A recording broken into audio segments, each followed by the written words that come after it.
And we begin. Welcome, guys. So the Chrono podcast, I don't know what my editor's actually titling this, but Chrono podcast number 3 is now underway, and I'm joined here by two of my good old friends. We've got Lofty, who just dropped a banger, fantastic voice acting, by the way, with her lore video, along with more Chrono content. Excuse me. She primarily covered Lost Ark as her main game. That's where we met, and I also met this guy over here. Actually, I was about to say I met you, Nico, through Lost Ark, but I didn't. I actually met you through Elion. Nico was, it's kind of funny. A lot of people don't know this, but Nico was legitimately my first sizable friend who was a content creator back when I was first starting out, like with my career with Elion right before Lost Ark. Anyways, Nico and I, very, very different people. I think what I love about Nico is I feel like him and I show that you can have two completely different people, especially with their opinions, and still be good friends. And Nico and I have always been really good friends. So thank you, Nico, for joining me. One thing that I cannot play without is exit lag. I know this is a sponsored message, but don't take my word for it. Feel free to ask your friends, anyone in any gaming community, because everyone knows that exit lag is the standard in the industry when it comes to lowering your ping. As you can see, I've got Throne Liberty running right now in the background. I've got 170 ping, and I use this for pretty much everything. What I'm going to show you is I'm going to show myself disconnecting from the game. I was like 170 to 180 ping here, and you're going to see when I have it off, my ping is just going to skyrocket up. No cuts, no tricks, just full transparency, I guess, which is kind of rare for an ad, right? But yeah, as I'm getting in here, personally, I cannot play without this. If I don't have it on, the ping difference just makes it unplayable. I play most of my games on NA East and NA East from Korea, and without it, again, it's just unplayable. It doesn't really stay at 458. I just entered the server, so this is going to probably settle somewhere between like 200 to 280 ping, which is a massive difference, right? So if you guys are looking to lower your ping, I would highly recommend checking out Exit Lag. This also enables me and you to play overseas games. So if you're interested in playing games that are released in Korea, Exit Lag is always the solution for that as well. It's my go-to when I'm in the States playing on the Asian servers. So definitely check it out if you are looking to access these games or lower your ping. As you can see, I mean, it's up at like 327, 228, bouncing all around. It's just a lot less stable without exit lag. There should be a discount going on depending on the time that you're watching this ad. I believe right now there is a 50% discount, so definitely check it out. You can always check out and use my code Kanon as well. Links can be found in the description below. Today we're going to be talking about apparently how shitty the game is, so that'll be great.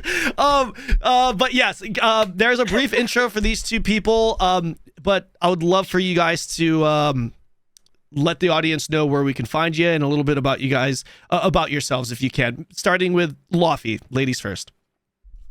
Oh, thank you. My name is Lofty. I stream on Twitch at twitch.tv/LoftyLOL. Like Kanon mentioned, I come from Lost Ark. I started as a PvP person on Lost Ark, then slowly kind of went over into PvE as PvP died. Me and Kanon actually met up by doing like a video together. Not like met up in real life, but like I was like, we never met. You lying as hell. Not like met up in like the virtual realm, I guess, by doing like a PvP video together. Because at the time I was pretty high rated on Russia, so. There was a lot more hype around Arena at the time, but slowly pivoted to PvE, and now here I am because Chrono looks really cool. And now I'm a lore Andy, so that's what like 4 years-ish does to you, I guess, age showing. But here I am. Bye. Here we are. And you can find Lofty's socials in the description if you're watching this on YouTube. Nico, you are the highlight of this podcast. Tell us, where can we find you? Give us your whole, I mean, I'm the counter to this podcast. Someone needs to be the boom man, and the foil. Me. Yeah, someone needs to be that guy, and here I am. I do MMO content. Have been doing it for way too long. I regret it every day, but I'm into deep now, so here we are. And yet I have a lot of takes today. A lot of great. Okay, wait. We should preface this. Okay. I have not actually played it. Okay. I'm the only one who wasn't invited. Yes. So I'm here to also be mad about. Actually, it makes sense. Okay, yeah, keep going. Yeah. So for those of you who who's following the series on my YouTube and on Twitch, I have been inviting content creators, specifically content creators that have played the game, so we can have a discussion and share our experiences. Obviously, you can't really share your experience with something that you haven't actually experienced, right? Obviously. So, fortunately for me, I do know who's actually tested the game. And I wanted to invite guests over each day to share their thoughts on, their honest thoughts on Chrono Odyssey.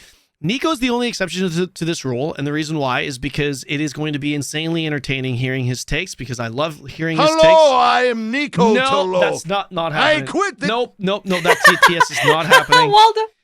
I already had to not disable happening. mine. I had to disable mine too. Yep, TTS is, yeah. No. The thing is, it's actually still play. Thank God for audio tracks, so that's gone. Yeah, so Nico has not played. However, just because you haven't played doesn't mean you can't form an opinion, right?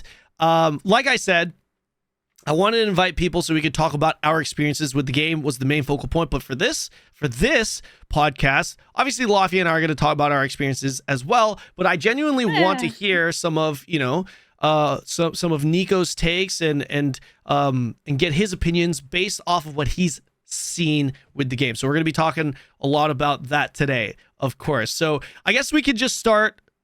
We could just get right into this. Yeah, you guys good to get just to get right into this. We could start with let's start with this. Okay, so Nico, let's start with you. Okay, let's just run with kind of where you're going. Let's start this podcast by getting an actual hard number. Obviously, you haven't played the game, right? Mm-hmm. But based off what you've seen, just what you've seen, and I'm sure you've watched all the reviews, right? Yep. What would you rate this game based off what you've seen? 0 out of 10. So yeah, I've watched because obviously I don't have any content, so all I do is react to these things right now. And I've watched like a lot of reviews. I've watched Luffy's review. I watched Kanon's review. I didn't watch Luffy's lore video, but I might. I watched Cody's review. I watched basically every review I could find. So I have a little bit of a perspective, although I obviously haven't played it. So a lot of the game's feel I can't really talk about. But so number. Yeah, just based off, which is speculative, obviously, because it's just based off. No, I have one. Yeah. I have one. What is it? So, New World on launch. This game's giving me big New World vibes. Although I think in some ways it looks a little bit less polished, and in others it looks more polished. And New World on launch, I think you said that before, like that Chrono Odyssey is trying to be like a AAA experience, but it's not really there yet. Yeah. Because it's a small studio. New World was actually very similar on launch. Mm-hmm. Although Amazon is kind of a bigger company, it was also a complete shit show. But it was new.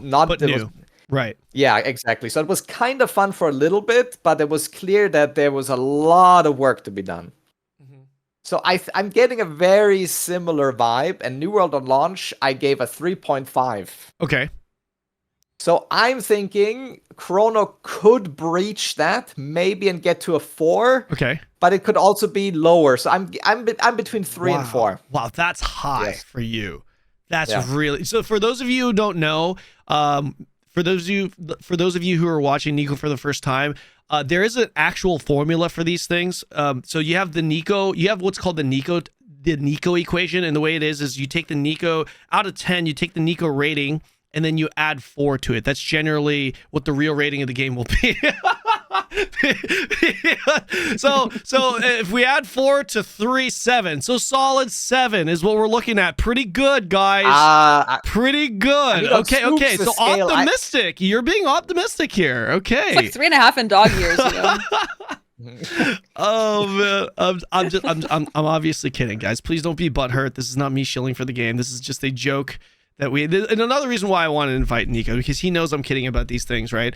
Okay, so 3. Okay, but jokes aside, that's actually on the higher side for you with your ratings. Yeah. What's the highest rating you've given in recent years for an MMO? Ooh, in recent years. How recent are we talking? Let's take it back the past 3 years. So it's since New World.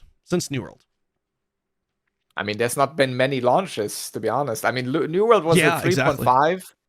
on launch, and Lost Ark, when it launched here, Past 5 years. was clearly the best. Yeah, Lost Ark was the best? Lost Ark was, I think Lost Ark at its peak, I would have given, like around Valten, when PvP was still going pretty well, probably a 6.5 to a 7. And that's that. Yeah. Lost Ark 6.5 to 7. Yes.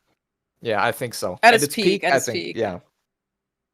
I mean, okay, not that I disagree with a 7 for Lost Ark, but like on the Nico scale, 3.7, that's unheard of. My scale is just okay. To understand my scale. Is there any game that comes close to it? BDO at its peak also similar. I think BDO at its peak was also 7-ish. Jesus. Yeah. Classic WoW. Classic. Okay, that is the highest rated game you will ever find in MMOs, but only for its time. Like right now, Classic WoW is a 5. Okay, for its time, then solid for its time. For its time, it's probably a 9. What about RuneScape? I don't have that much experience in RuneScape. Okay. Fair. Yeah. Fair. So I can't. But I've watched like this. I don't know if you know this. Swampledix on YouTube. What? If you haven't watched that, you have to watch it. It's called what did you say? Swampledix. Swampledix, like athletics, but Swampledix. Oh, okay. What is that? Yes. It's if you haven't seen that, you have missed out, to be honest. It's like a series of Settled, I think is his name. He's a RuneScape creator, and he's basically zone locking his character into just one specific spot, which is called Mauritania, or the swamp of the game. And it's really interesting, like how in-depth the sandbox of RuneScape is, and how many things he can do just in that one small area of the game. It's I would highly recommend it. It's like 10 hours long, but it's fun. Yeah. Huh. Interesting. Lavi, have you heard of this? Swampledix? No. Yeah. Big series. Okay. Let's take this back to your rating. Okay. So you said, what did you say? Sorry, you said 3-ish. Around a 3. I think 3. Maybe. I think 3 3 to will 4. probably be the lower end, and 4 the higher end. Okay. So based off of like a 3 or 4 rating, what makes you give it that rating? Can you elaborate a bit? So as I said before, I think I compared a lot to New World, which I think is pretty fair in a lot of ways, because they basically copied a lot of the things, the weapon swapping stuff. Although there's more things this time. So as I said, I haven't touched it yet, but the combat system seems very similar. I'm still worried about the lock-on thing, but a lot of people said it's not that bad, impactful. bro. So it sucks. Yeah, that's good. It sucks. I think a lot of the polish is missing, PvP. which we definitely. Sorry. Just to like to go, because people are going to say, it's way better for PvE. But what I don't like about it in PvE is the POV. Because you know the bosses are big, right? And it centers it, so it's like you start looking at you start looking at like this POV. It's kind of fucking annoying. Dragon camera from Elden Ring. Yeah, it's like, why do that when you could just literally aim? Like, that's the thing, right? Anyway, sorry. I'm sure we'll talk about more about that later, but I digress. Sorry. I think the combat, as I said, like it's probably going to be maybe a little bit better than New World. I'm guessing, and New World combat was okay. But New World combat was mostly okay because of, I would say, sound and like animation design of like hit feedback, basically. Because you're talking about the combat, like what did it look like to you, other than just, if you had to go a little bit more into detail, other than it looked like New World, what did it look like to you? It looked like a console version of an action combat system. Console version of okay. So something you can use on a gamepad, not something that is as precise, maybe, or as it's something that you can control as well as something like BDO, for example. How much better or worse did it look than Monster Hunter, combat-wise? Because Monster Hunter is very clearly designed for the controller, right? Well, actually, it's interesting because Monster Hunter also has a lock-on feature that no one uses. Yeah. Because unlike Elden Ring, where your animations follow your target, right? If you use an animation in Monster Hunter, or I'm guessing Chrono Odyssey, it doesn't directly follow, and your animation goes in one direction. It doesn't just automatically change towards the mob, right?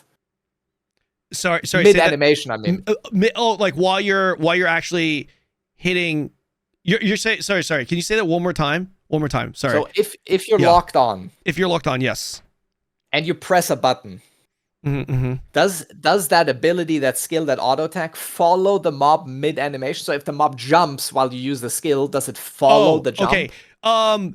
Okay. So I don't know. I actually don't know the answer to that, and the reason why is because every time I tested it, it did land, but the animations, again, because the animations that I had on my character, they were all relatively quick. Does that make sense? I couldn't tell would be the better answer. There was no like ability that was like super long where I noticed, oh, he's following the character.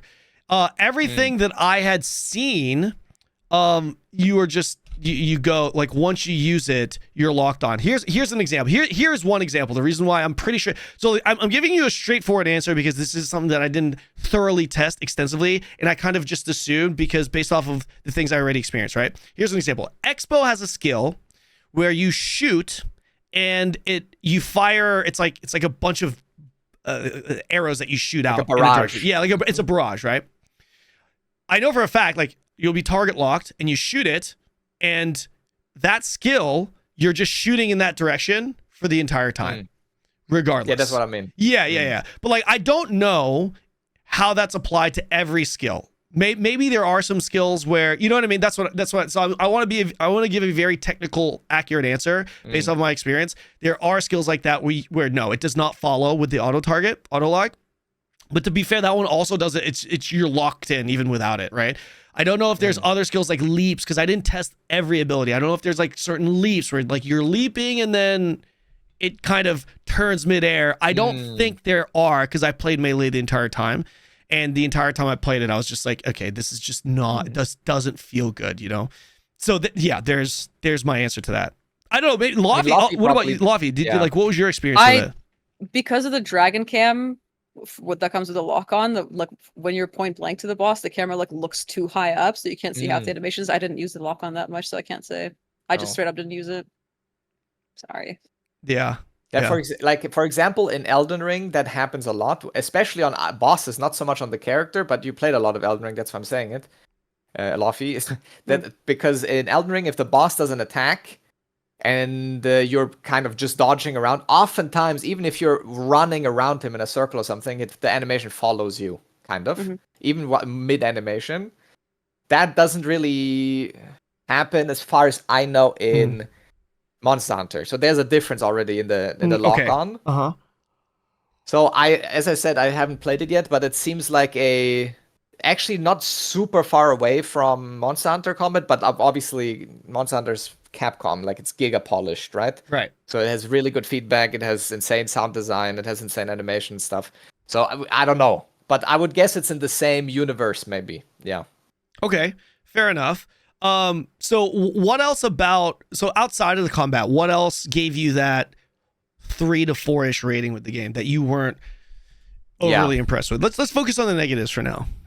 Okay, so there's a bunch of stuff. First of all, obviously, there's not a big focus on PvP, which for me, actually, I should rephrase that. I think having a big focus or a main focus on PvP is not even that good, but having basically no focus at all on PvP, which seems this is the case, which they're like, oh, well, if there's feedback, maybe we'll do something. Okay.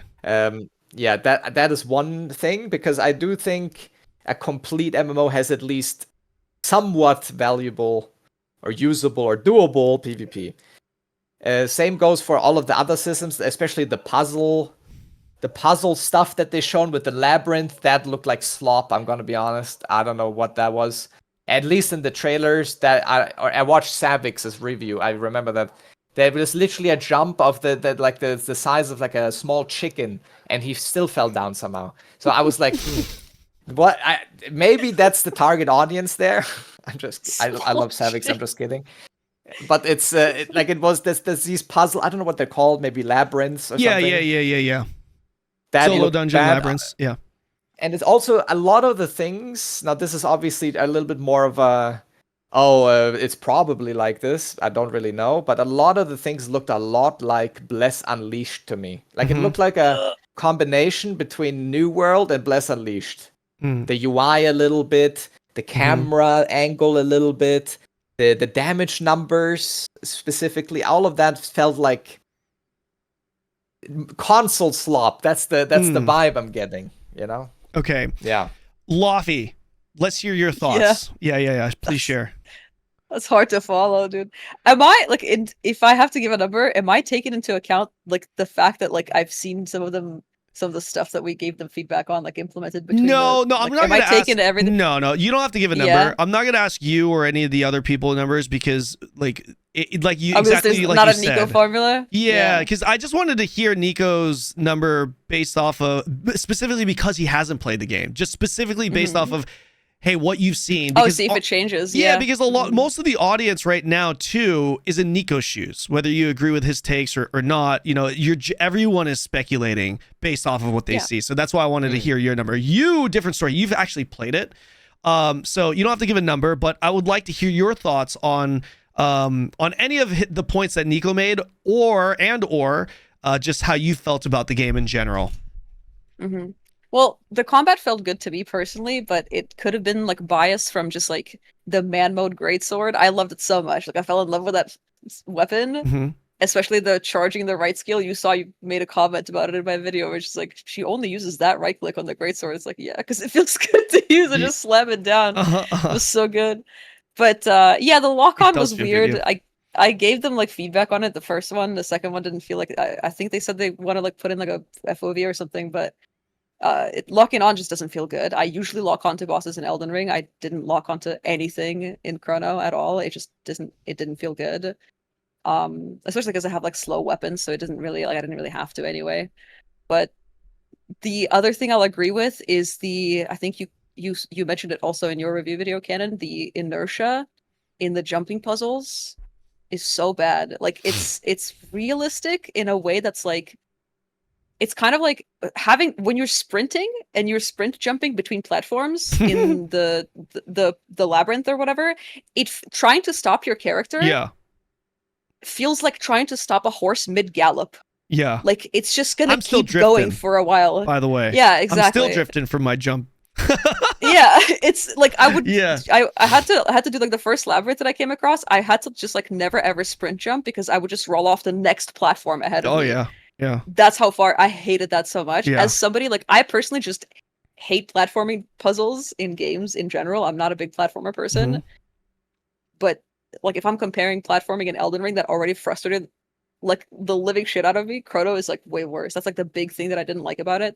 One thing that I see brought up a lot is like the choppy animations of the enemies, like whether it's like just regular mobs or bosses. It feels like one animation they have smooth animation and then the next animation they just like drop to 15 FPS. That's certainly something I experienced, and I feel like it needs like quite a bit of work. But those are like the biggest downsides I think that need the most work that I can think of without knowing what the end game looks like, without knowing what the monetization looks like, stuff like that. The stuff that I've experienced, and I'm like, yeah, they should work on this. Oh, and lighting in the game is a big one. Making everything making the graphics look very flat. During the day, it's way too bright, and it kind of like sets it back graphically. But those are the main things. If we're focusing on the negatives in this like tiny segment, then those two were like that. I saw those also in the reviews, but I'm assuming that's like surface level optimization stuff, right? That's probably relatively easy to address. Sorry, go ahead. Yeah, my question is, did you feel a similar kind of jank when you were controlling your character through not maybe movement so much, but animations? Because in the trailers and in the reviews, it looked very stiff. It looked very much animation locky, or you just dodge out of your animations a little bit or something. But it looked very stiff, the game. Like a lot of console games look similar. That's why I'm asking, did the rest of the game feel similarly janky as those things that you just mentioned? It's hard for me to say because I played Greatsword and Sword and Board, and then I played Greatsword and Twin Blades. But Greatsword is the main thing. Like 80% of my time was spent on Greatsword.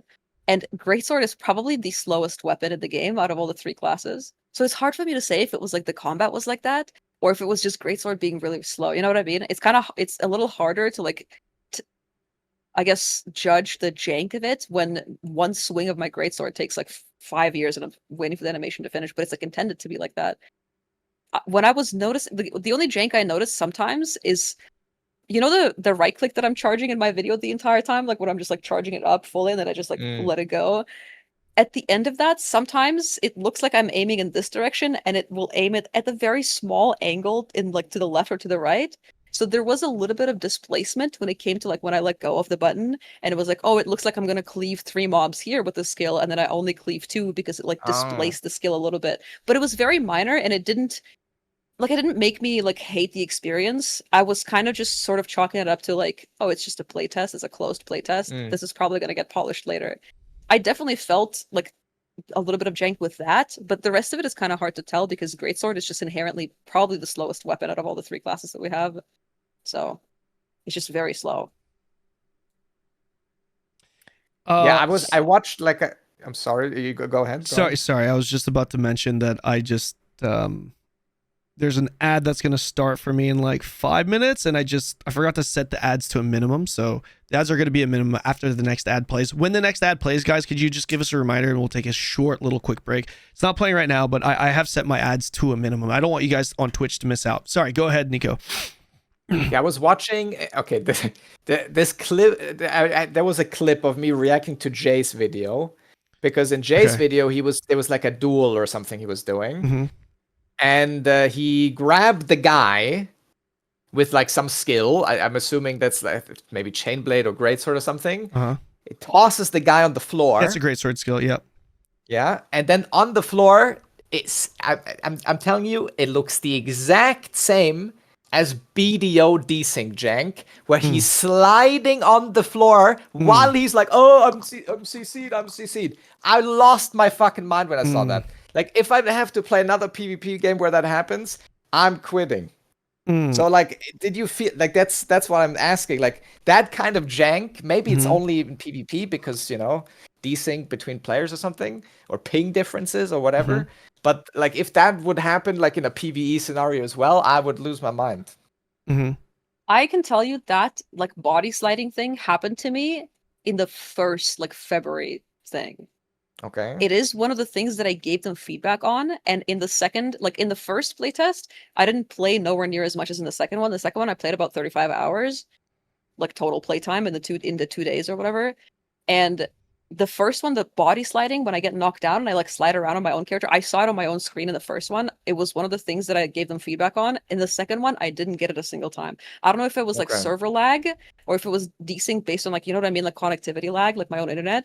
But in the second one, I didn't experience that at all personally, but clearly somebody else did. Yeah. So my response to that is like, the existence of desync, obviously it's present in like every action MMO, right, or every action game because of like, you know, action combat, right, to a certain degree. I don't think you're gonna experience it as much in Chrono as you would in BDO, simply because, well, aside from this being less PvP focused, just the way the combat works in general in this game is. There is desyncing for sure, but like the way it works is, first and foremost, there's only one grab in the game, right? And when you get grab, it's not like BDO where when you get a CC, it's like where desync really fucks. It's where it especially fucks you in BDO is when you're slipping and sliding and you drop combo because he suddenly moves or something, right? Like that's a big part of it, right? That doesn't happen in Chrono simply because there is no like big massive chain comboing, at least for now. I mean, maybe you can spec into it later, I don't know. But even with Greatsword, it's incredibly difficult to chain CC, and Greatsword has a lot of CCs. Maybe you can grab and then follow that up with a stun, but if you do that, there's no way you're going to be able to fill in these animation canceled filler skills in between to like min-max, right? So just by that nature and the fact that CC's in and of itself is low duration, you know, like if you get a CC, what the CC allows you to do, it allows you to get like a follow-up attack. So, you know, like in you obviously know a PvP in Lost Ark very well. If you get a CC, you get to take a chunk of his health bar off. You're not going to like one combo him, right? Like you're not going to one shot him with a CC. Yeah. In this game, it's not even a chunk of their HP. It's literally one extra free ability that you get to land, more or less. Because what we've also noticed is that all CCs outside of freeze, from what we've seen so far, are reduced by 50%. In PvP as well. So like if you look at the stun durations, even with Greatsword, 2-second stun, that's a 1-second stun. And as you can see, slower action combat Souls-like games, you're going to fit in one skill in that window. So just by that nature, the desync doesn't impact the quote unquote combat as much in certainly in PvP, but it for sure exists. And I agree with Lofty. There was a lot less of it, to the point where I actually am trying to remember when I actually did experience the desync in PvP, or excuse me, in PvE. In PvP, it's also difficult for me a little bit just because I've fucking 200 ping, right? So that's a little bit more difficult. But yeah, it isn't to that extent, I would say, but it certainly does exist. Okay, that's good to hear, at least that's not as apparent anymore. I do worry though that there's also kind of a thing in PvE a little bit where you feel like, I mean, Laffy kind of touched on that, where you feel like you're hitting something, but you're not actually hitting anything, because the movement seems, well, doesn't seem to be a lot of movement.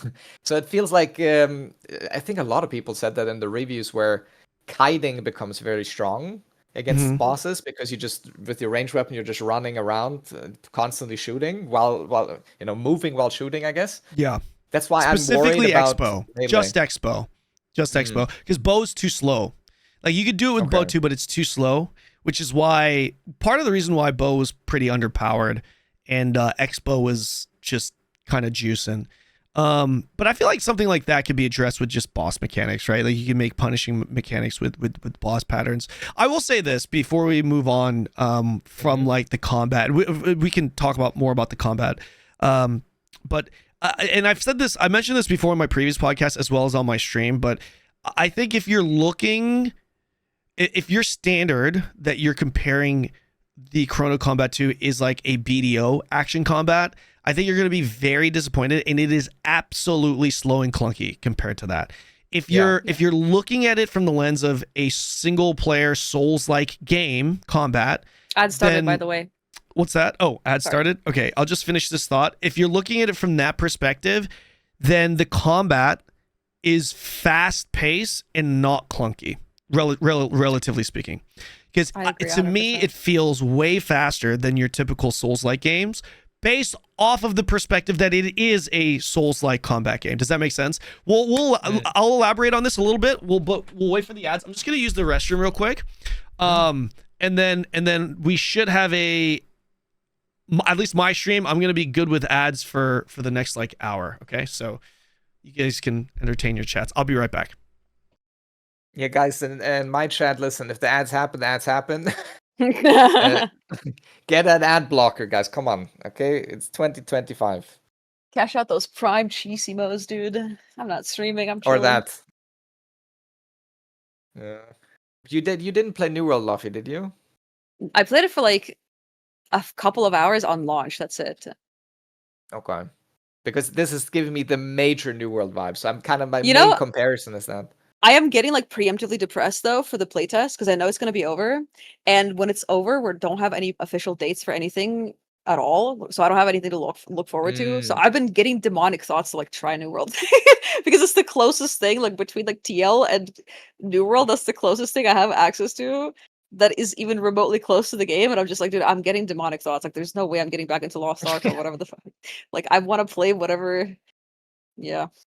Yeah, that's what I said to Kanon too, because weirdly, like 2 weeks ago, he all of a sudden started playing New World, and I was like, does that mean there's probably not gonna be much time? Do you want to play New World together and talk shit the whole time, Nico? I'm down. I'm on a U schedule. I have New World, but I didn't buy any expansions. Me neither. So it's kind of, I mean, I think Kanon said something, there was like a fresh servers or some stuff. But... Yeah, hardcore fresh start server, but it's a fake me out hardcore. It's not a real hardcore. I mean, if you wanted to play, I'll sponsor you a copy of New World if you wanted to group up. I'd be down to join for that. Actually, you know what? Fuck that. Like, I'd rather I'm gonna try out Destiny 2.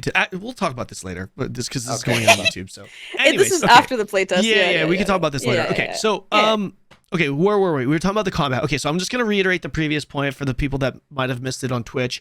We're good, right? We're out of ads. I think we're out of ads. It says yeah. Okay, so like I was saying, I think if you're looking at this from the perspective of a Souls-like action combat game, then Chrono Odyssey definitely feels faster, more fluid, less clunky in that regard. For me personally, if I had to judge the combat or explain the combat or kind of point out the downsides, I think the biggest downside to it is that there are times where the combat does feel impactful. Like, for example, when the greatsword swings, like the right mouse button, the special move is what the right mouse button is, where you hold it and you charge it. It feels impactful. However, while it feels impactful, at the same time, it still feels a little floaty in a way. It's hard to describe, but there are times where like you don't feel that impact and you're kind of like, oh, it hit or something like that. You know what I mean? That's like that polish that's missing a little bit. It's impactful, but it's not at the same time. It's kind of missing that. As far as like the speed and like the movement and whatnot, I did not feel like it was clunky and slow at all. And I think there is a very big difference. The producer said the combat, they wanted to design it in a way where it's easy to learn but difficult to master. And I think they did do a pretty decent job at that, because you know, it was funny because I was watching Choice's video where he was like, well, the combat seems to be very much just 1, 2, 3, 4, weapon swap 1, 2, 3, 4. And yes, that's probably true for someone that's brand new, and that's probably what most people are going to do in the beginning. But that would be the same thing as me saying like, okay, you use 5 abilities on your pre-awakening kit, you swap to awakening, you use your abilities on awakening, and then you swap back and forth. Yes, new players will do that, but that is not what it is at all, obviously, right? Like, like that's not what you do. You're always going back and forth between different skills in your pre-awakening and awakening. In Chrono, it's obviously not to the degree of BDO in that sense, but that is very clearly not the intended combat, and you start feeling it. Like when you play it, Nico, you'll very clearly, like when you, assuming you have like skill points and, you know, and some time or hours grinded into your class, you're gonna be weapon swapping a lot. Like, I mean, think about this. There's like one of the passives that you could take for crossbow literally refills your vigor bar or your resource bar by 100% on swap. So like, tell me that's not something you're going to be swapping. It obviously has a cooldown, but they're like actual effects to the swap.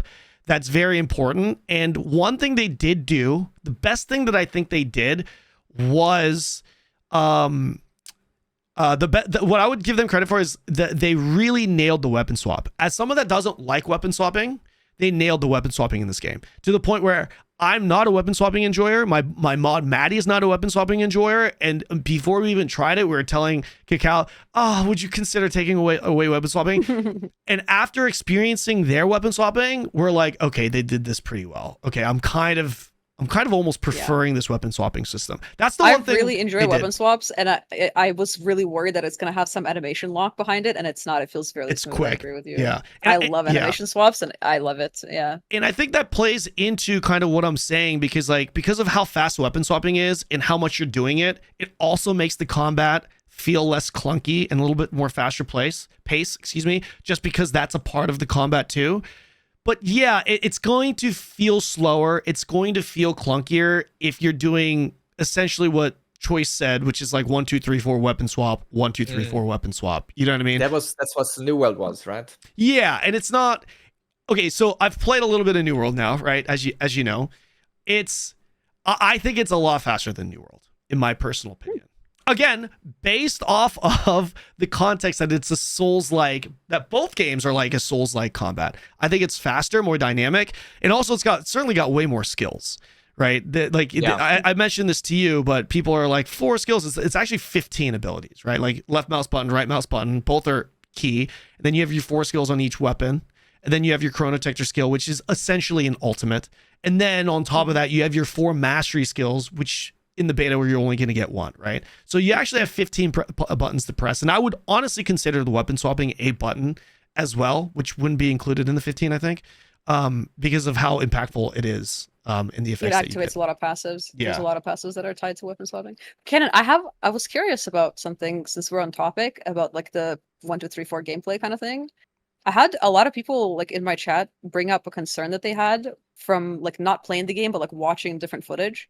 And a lot of people are like, I feel like the cooldowns are way too long and I'm not gonna like that and it's gonna make the game feel slow. How did you feel? Because I was like, I didn't feel that way at all. Yeah. But again, it's probably because Greatsword is slow, so I'm just naturally slower. I Yeah. don't need to like go wicked. How did you feel? Because I you played think- like Ranger, and yeah. you played other classes too. Yeah, I think it depends on the class. There are some.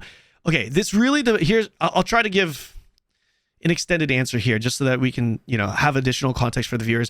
I think it really first and foremost, it depends on the weapon you're using. Greatsword is Greatsword is a higher cooldown weapon, right? It's very clearly designed to be a little bit burstier, high stagger damage, higher cooldowns, but you feel it when it lands. Unfortunately, it doesn't scale as well in the early game, so it doesn't really juice. I don't like you're not gonna really feel the juice of it, but I think the potential is there. Versus like a dual blades where the cooldowns are lower and they're literally abilities that are built into that kit that lower the cooldowns of itself, right? So there's a little bit of that. But at the same time, are you going to have abilities? Are you gonna always have something to press and spam? No, you're not. And I think that's by design, simply because basic attacks and heavy attacks have value. And if you make it so that all the skills are being spammed, basic attack loses its value. And you can literally build into basic attack. There's literally a passive that you can put points into that gives you basic attack damage. So there's value there. But I think that what you have to consider with this is vigor or rage. It's a very simple 0 out of 100 system. And there are abilities that are lower cooldown, right? There are abilities that have like 3-second cooldowns.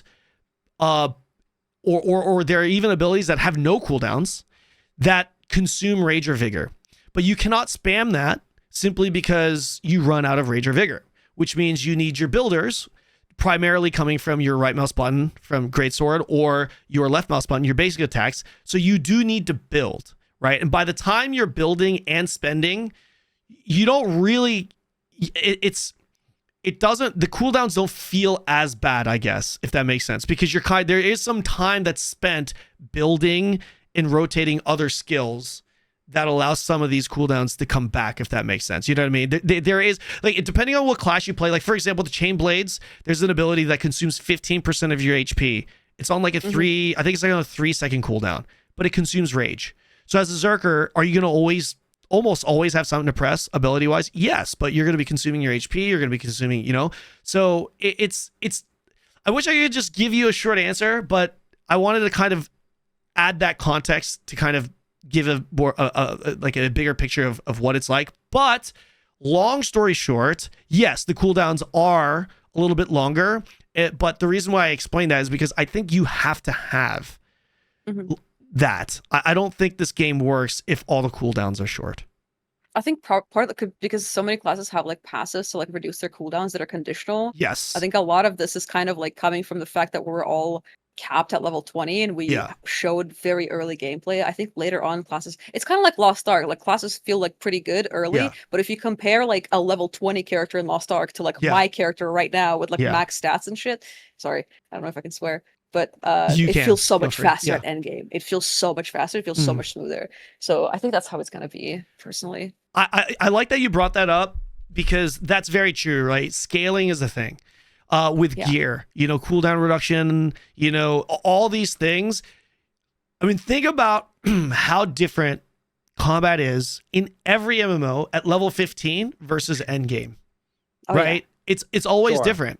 And also, I will say this. I would not be 100% invested and sold on the current combat, right? Like the things that you see, the gear that you see, the skill trees that you see, all these things that you see, until we see the final version, I would not assume that this is it, right? A lot of things are subject to change. And you just don't know, right? So like imagine if there's gear or skills or masteries or things that are at the end game that significantly increase the pace of play, right? You never know. I mean, and I say this because I know that there are some significant changes that have been already implemented, just not in our build, right? I obviously don't know everything, but there is, I would add that context. Nico, it sounds like he knows everything. He just can't say I don't it. know. I actually don't know everything. I'm kidding. I don't know. I don't.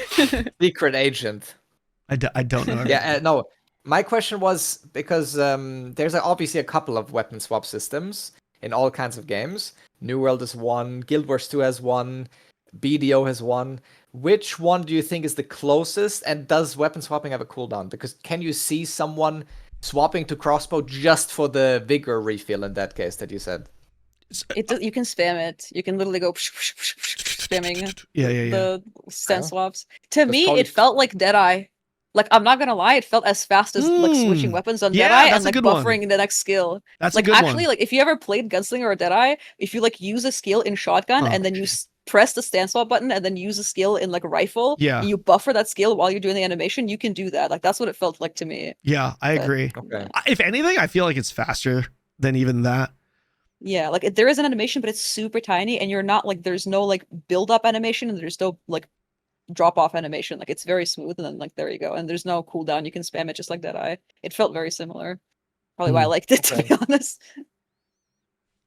And from a fundamental level, because it's obviously true that the further you get into an MMO, the better it gets, the smoother you get, lower cooldowns, higher attack speed. But I do think even at very low levels, you can tell like foundational mechanics, right? Yeah, I agree for sure. So, in that sense, did you like that? Did you like the foundational basis of this so far?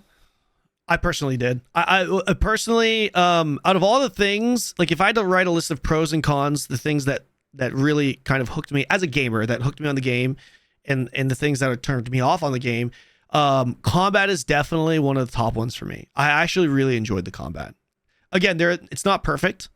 I don't like the fact that some of the stuff feel floaty and, like the desync issues, but the basic design and experience of it, I actually really liked personally. Yeah. I don't know about Laffy. For me, like trying it for the first time, so like both tests I played Swordsman.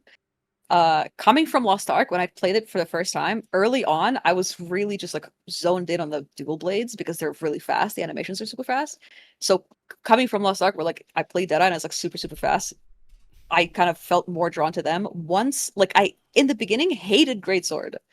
Then when I used it a little bit more and I like sat down and like realized like how like to break down all the skills and I tried it all out, it made more sense to me. It kind of grew on me in a little bit. So I hated it at first because of how slow it was, but then like once I realized that it's like, hey, I'm not gonna get rid of how slow it is, let's try to play around that and play with that in mind, I actually ended up really liking it. And I'm typically not somebody who plays slow classes ever. It's like a surprise that I play a great sword and I like it so much in this game because I typically like really fast classes.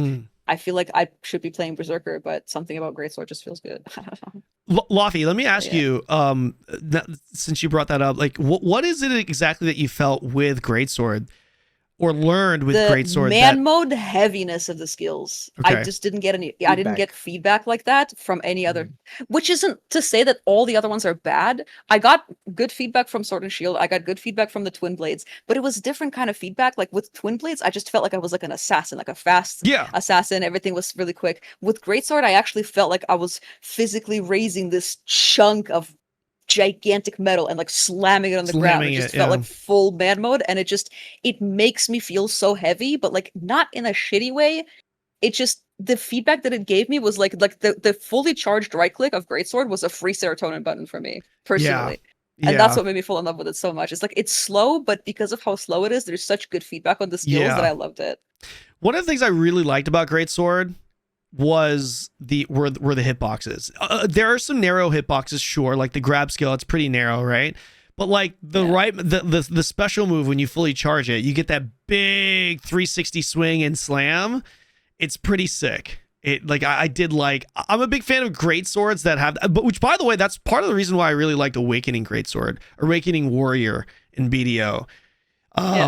Pre-Awakening BDO Warrior, you don't get big hitboxes, you know what I mean? You're canceling everything with fucking chopping kick, and then you get Awakening Warrior, and then all of a sudden you have Mhm. like fucking Grave Digger. You get like these 360s, you know, Boom, boom. yeah, it feels good, and that's kind of what it.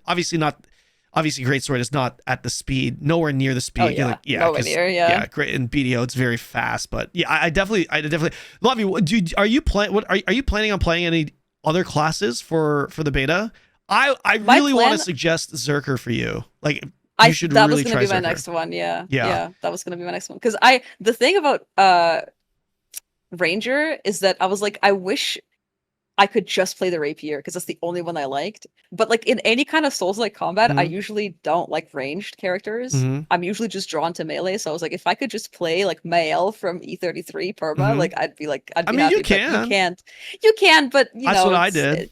I'd be kind of gimping myself with like not stance swapping and like not using up the stuff and the other stances. But yeah, the Zerker looks really, the chain blades look really cool. I was one of the people that kind of got I guess tricked by the look of Zerker. I assumed it was just going to be like Olaf, very slow, very whatever. Mhm, But mhm. then when I actually saw gameplay, because when I watched Riker play it when we were in the first test, I was like, wait, this is a lot faster than It's I would think a crazy. Berserker would be like. Yeah. Yeah, because I'm usually, like I said, I'm drawn to faster classes. Typically, I at that point it was too late. I was already in love with the Great Sword, but I was like, if I Yeah. make an alt in this game, it's gonna be Berserker. It looks Yeah. really cool. I did not expect it to be that fast and that like wicked and mobile. I think they did a really good job with the gameplay design with some of the, with a lot of these classes. Like Berserker really is a Berserker playstyle. Yeah. And a swordsman, a great sword is really a great sword playstyle. It's hard to describe. But yeah, with the Zerker, you're mentioning like you like the heavy weight of the great sword. Battle axe is there, right there with that great sword with that. So definitely, but battle axe is a tanking weapon. Yeah, you got spin to win. Yeah. I don't mind. I don't mind tail like tanking usually. Yeah, I would definitely recommend that. But if you do go Zerker, and you can only choose two, which I'm sure, I'm sure you'll have time for all three. But yeah, chain blades, you don't want to miss. If you guys, any of you guys in chat are planning on playing a Zerker, you have to at least give the chain blades a try. I think the chain blades are it's really, really fun. Speaking of the look of Zerker, though, Nico, by the way, holy shit, they copy pasted Zerker's posture and running animations and shit and dodging animation. Holy shit, they just completely copy pasted that from BDO. The posture in which he runs and his dodge and his the dodge gamer posture is exactly a 1-to-1 from Berserker in BDO. Like even the dodge, like the dodge isn't even like the dodge is like one of those, like one of those. You know what I mean? 1-to-1, man. I watched your like class thing video. Yeah. Because I obviously didn't really know. Initially, I think I DM'd you that too. I wanted to play rapier crossbow. Yeah. But I'm pretty set on Berserker now. But no chain blades. You're not gonna do chain twin blades and great axe. Yeah, I think that would be a crazy combo. Just from looking at the small stat things that you it's that you crazy. showed for like 2 seconds. Yeah.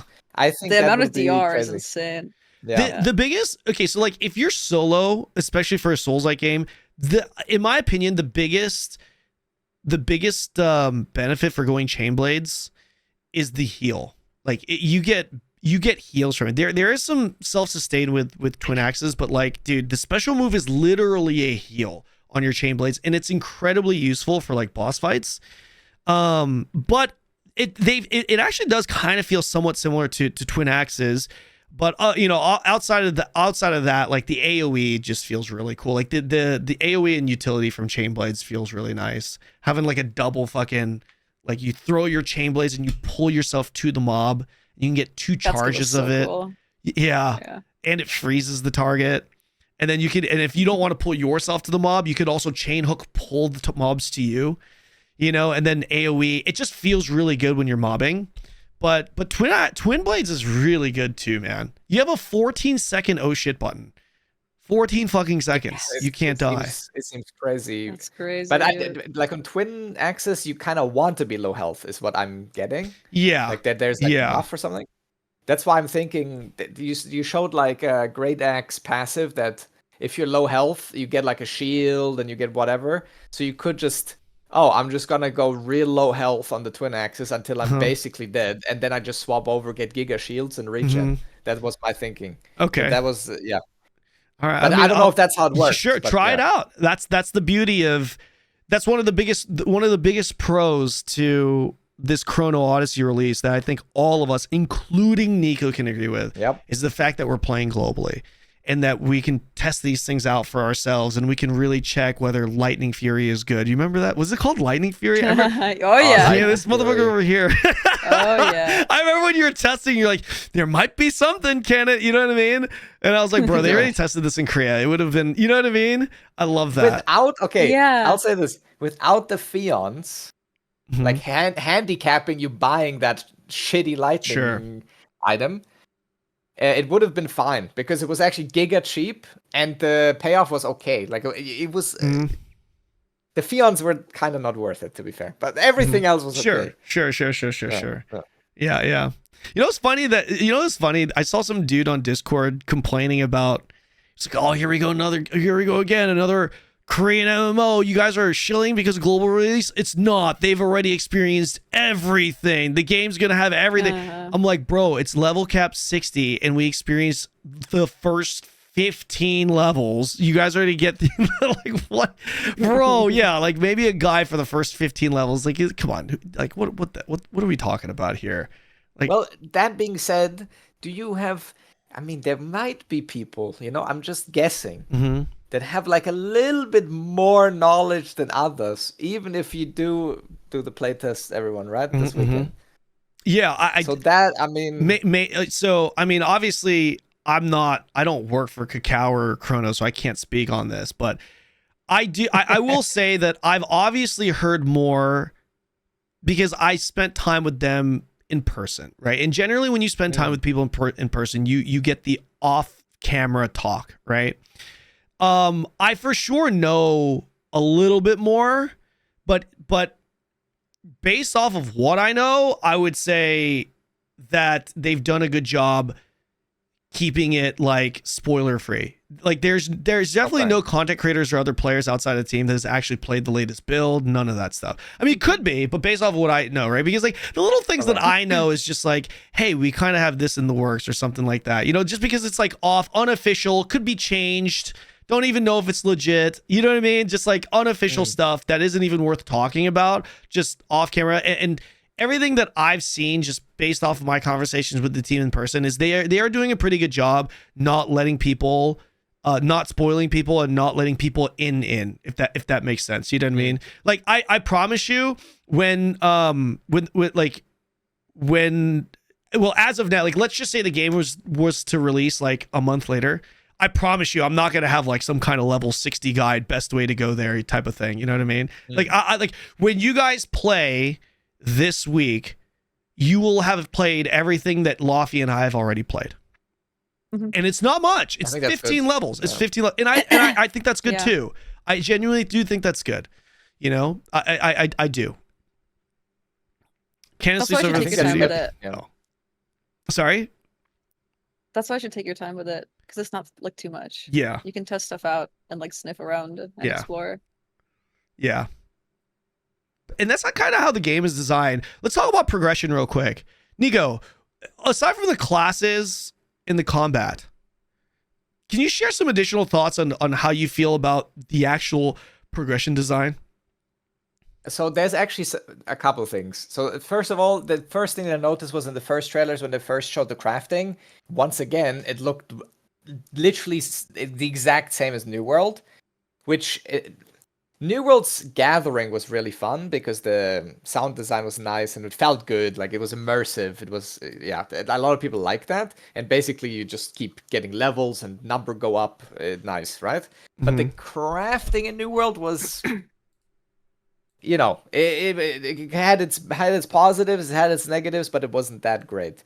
So when I saw that, I wasn't sure if that's a good thing. But there was also one. Sorry if a dog is barking in the back.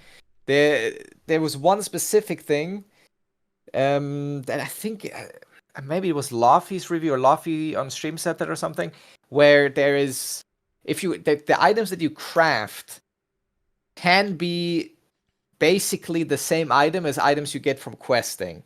Is that true? Yeah. Sorry, say that one more time. the items that you can craft Mm-hmm. can be very similar or exactly the same item as you get from other activities. Oh, okay. Like Sorry. from quests and stuff. I didn't mean to interrupt Yeah. you, Luffy. Sorry, I just wanted to hear the question again. Sorry, go I've ahead. had them drop. It was like the same, like the tier 2 like the blue chest or whatever. Same name, same icon, same everything. But because I didn't play like, like I've only had this happen a few times. I only played one character and stuff.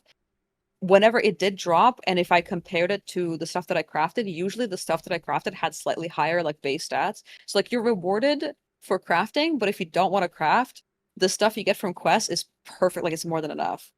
I It's feel kind of like how that is something that does worry me because I do think that's boring as hell. Okay, I would. So crafting Yeah. is for sure not the only way to get gear. Crafting, the benefit for crafting. One of the biggest benefits for crafting is, well, actually, before I explain that, let me just explain this first. When you get a weapon or when you get a piece of gear, there's an eye level range, and the higher the eye level, the higher the stats, right? But there's like a set range. So, for example, this item can be 10 to 15 eye level, right? When you craft, you generally, well, in our version, you generally proc a higher eye level version. Like it's a really high chance to get like you're probably, if you craft it at the bench, you're probably going to be like level 13, level 14 or something, right?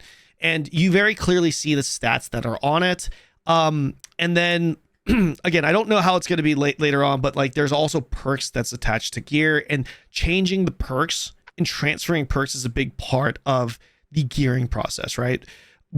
There is gear from quests, and there is gear that you can get in the open world from mobs and stuff, and in other areas as well. For example, I guess I could say this because this is going to come out tomorrow, so if you don't want a spoiler, I guess kind of cover your ears. It's not a big spoiler, but there's gear that you can get from doing the trials too. So there's something called the trials, and when you do the trials, you get a currency, and there's gear that you could purchase from that merchant. So it's like dungeon gear in that sense, right? And that gear also has a little bit of a higher eye level, but though that gear comes with a very specific perk for each item, and those perks are very strong to the point where I would recommend, if you're trying to get into end game gear that isn't blue level 15 gear, that's probably the best set to go for, right? But there are other areas where you can get perks from other sources, like other field bosses, other monsters. I was talking to someone, I think in the previous podcast, and they're like, "Oh yeah, it seems like all the gear is locked behind just crafting," and it's not.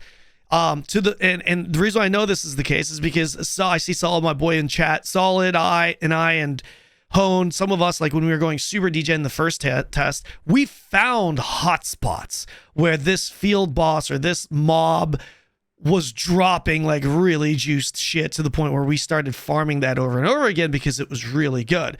They have fixed those, but they have fixed that because the intention is for the players to have options and not just have to craft, but also have the option to craft. And now what you guys are going to have to do is you're just going to have to go look for it. I think it's obviously very apparent that crafting gear is good, which is good, right? It's very easy to understand. It's like, hey, go get it.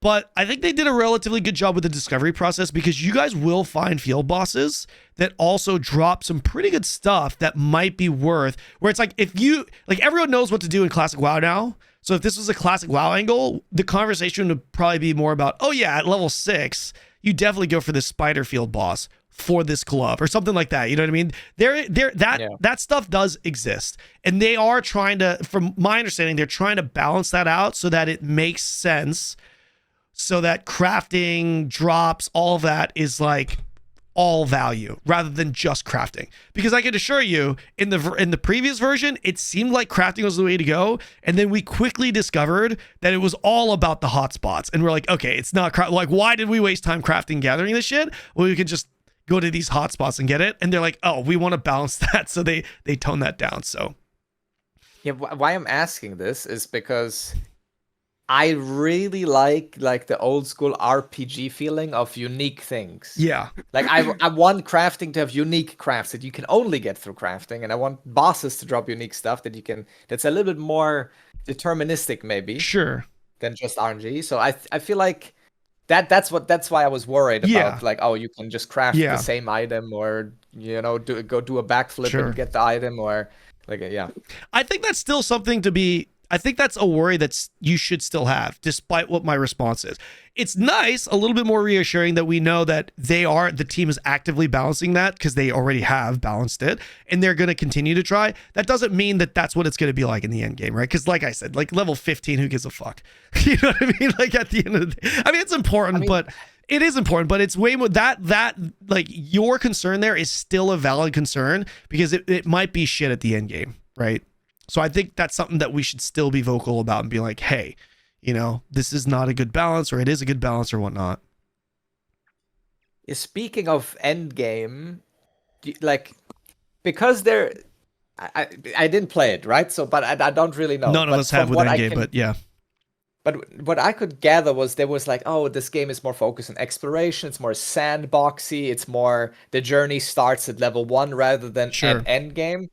Do you believe that will be maintained? Because endgame in a sandbox game doesn't really exist in the same way, right? Because it's not a hard cutoff. Now you're doing dailies. That's usually not how it works in a sandbox game. So do you think this game will develop in a formulaic endgame once you get there? Or do you think it will somehow continue a sandbox feel?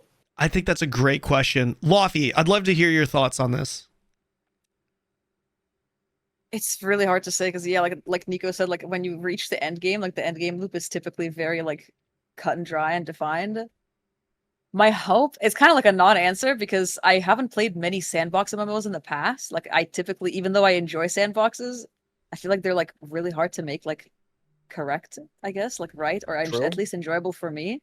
So I guess my non-answer is that I hope that they maintain that sandbox feeling with the end game. I struggle to see like a very clear vision of how to do that, but that's why I'm not a game developer. I don't know how they would accomplish that feeling, but I also like as somebody with ADHD, I do enjoy some of the like structure that a theme park gives you, where I log in and I have like a very clear 1, 2, 3 what I have to do.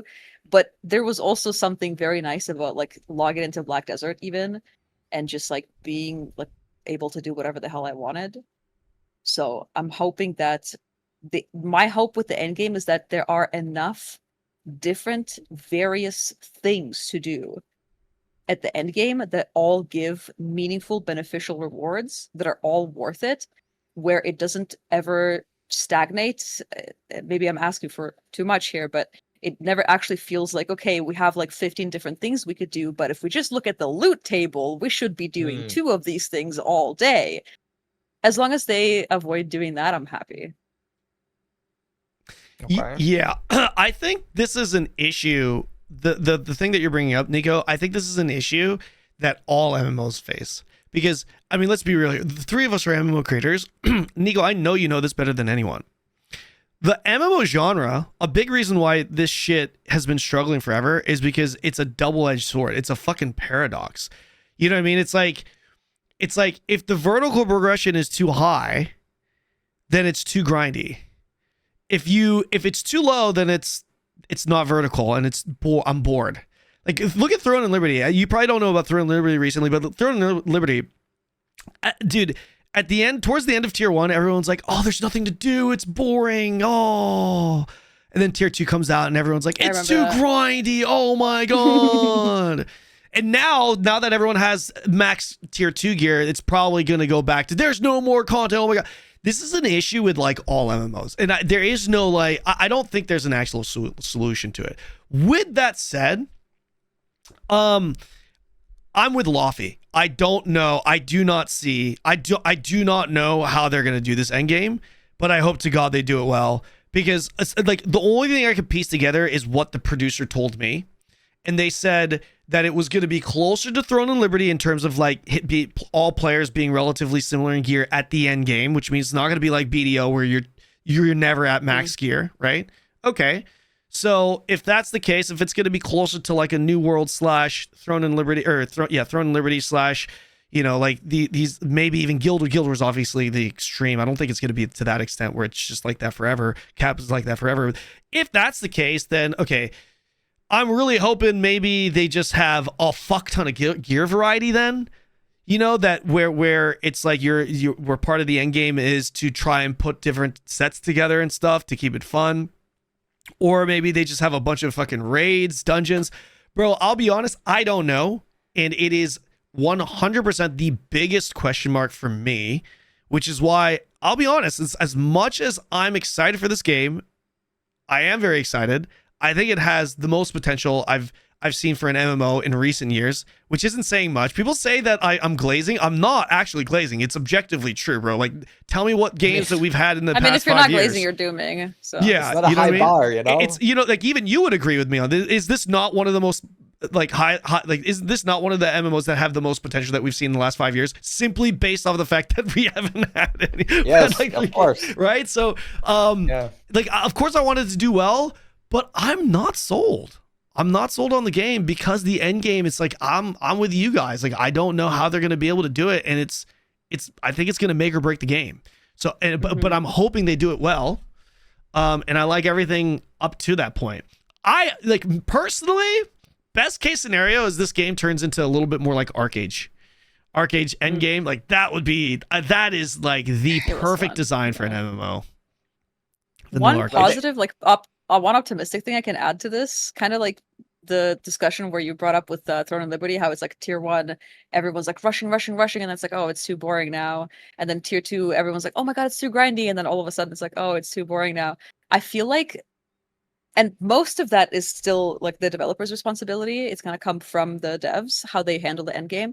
But I feel like a part of that, a smaller part of that, is almost like a Pavlovian response from a player base in the West, because we're so used to MMOs coming over here that have existed in Korea for longer. So when we get tier 1, that's tier 1 that existed in Korea for over a year. So with that tier 1, we get a bunch of spreadsheets from Korean players saying, okay, day 1, you got to go here, you got to go here, you got to ride over here, you got to kill this boss, and that gives you the best gloves. Then you go over here, then you hone to 15, and then you do exact this playthrough. And I feel like that is what kind of emphasizes that FOMO rush. We're all part of the problem. We're all part of the problem. It's true, because if you're not part of it, like, you're missing out. But like that kind of like it trains people in rushing and getting that FOMO feeling. Whereas in this case, this is a rare case where we're not going to have that. So whatever the developers, I'm with you, like whatever the end game that they do, that they decide to do, it's still going to make or break the game. But I feel like at least 20% of that FOMO is going to be missing, because for the sheer fact that we're not going to have those guides coming out of KR telling us exactly what to do step by step. I think there's one big downside to us getting it globally, though. There's one big downside. And that downside is that we could potentially get significant. I was gonna say, like, we could potentially get significant content updates slower than what we're used to. Right. The thing about Lost Ark and these other games, it sucks that we know it's coming, but it's coming and we're expecting it, and it generally comes faster because they try to like catch up to a certain degree. But then if you look at those games like Lost Ark in Korea, Throne in Korea, there are a lot of dead periods where it was like dry on content because they had to develop it, right? It took time it took longer to develop it. That is one, and probably the only downside I would say that could be pretty significant in the West. Because you know what another one is for me? What's that? When the playtest is over, I don't have a Korean region to log into to keep playing the game. When the playtest is over, it's over, dude. Go play something else. That's right. That's true. That's actually very true. Not me. I'm just gonna go to the studio and play more Endgame. I'm kidding. You know what's really funny? There's there's that guy that did the video talking about like the sussy stuff, right? And one of the things that he said, I forgot, the wizard, right? One of the things that he said was like, it's sus that this company is on this road. And I'm just like, Nico, I was like, bro, I live on that road. I'm like, oh my god! Yeah, it's such a big road. Like it's literally every game company is like, NetEase is on that road. NetEase or no, Netmarble, maybe, I can't remember. There's like multiple game companies that are on that road. A lot of businesses, because it's a huge road, very big. But I just thought that was, as someone that like lives in Korea or spends a lot of time here, I thought that was kind of funny. But That's a different thing. It's good for you. That's good for you. Yeah, I mean, the place is actually very close. Their studios.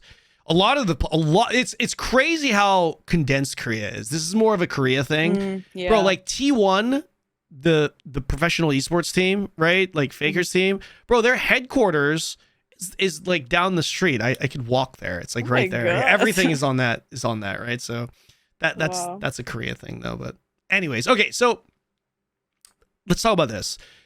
Real quick. This is kind of we'll move on from this, but I do want to talk a little bit more about the bugs again.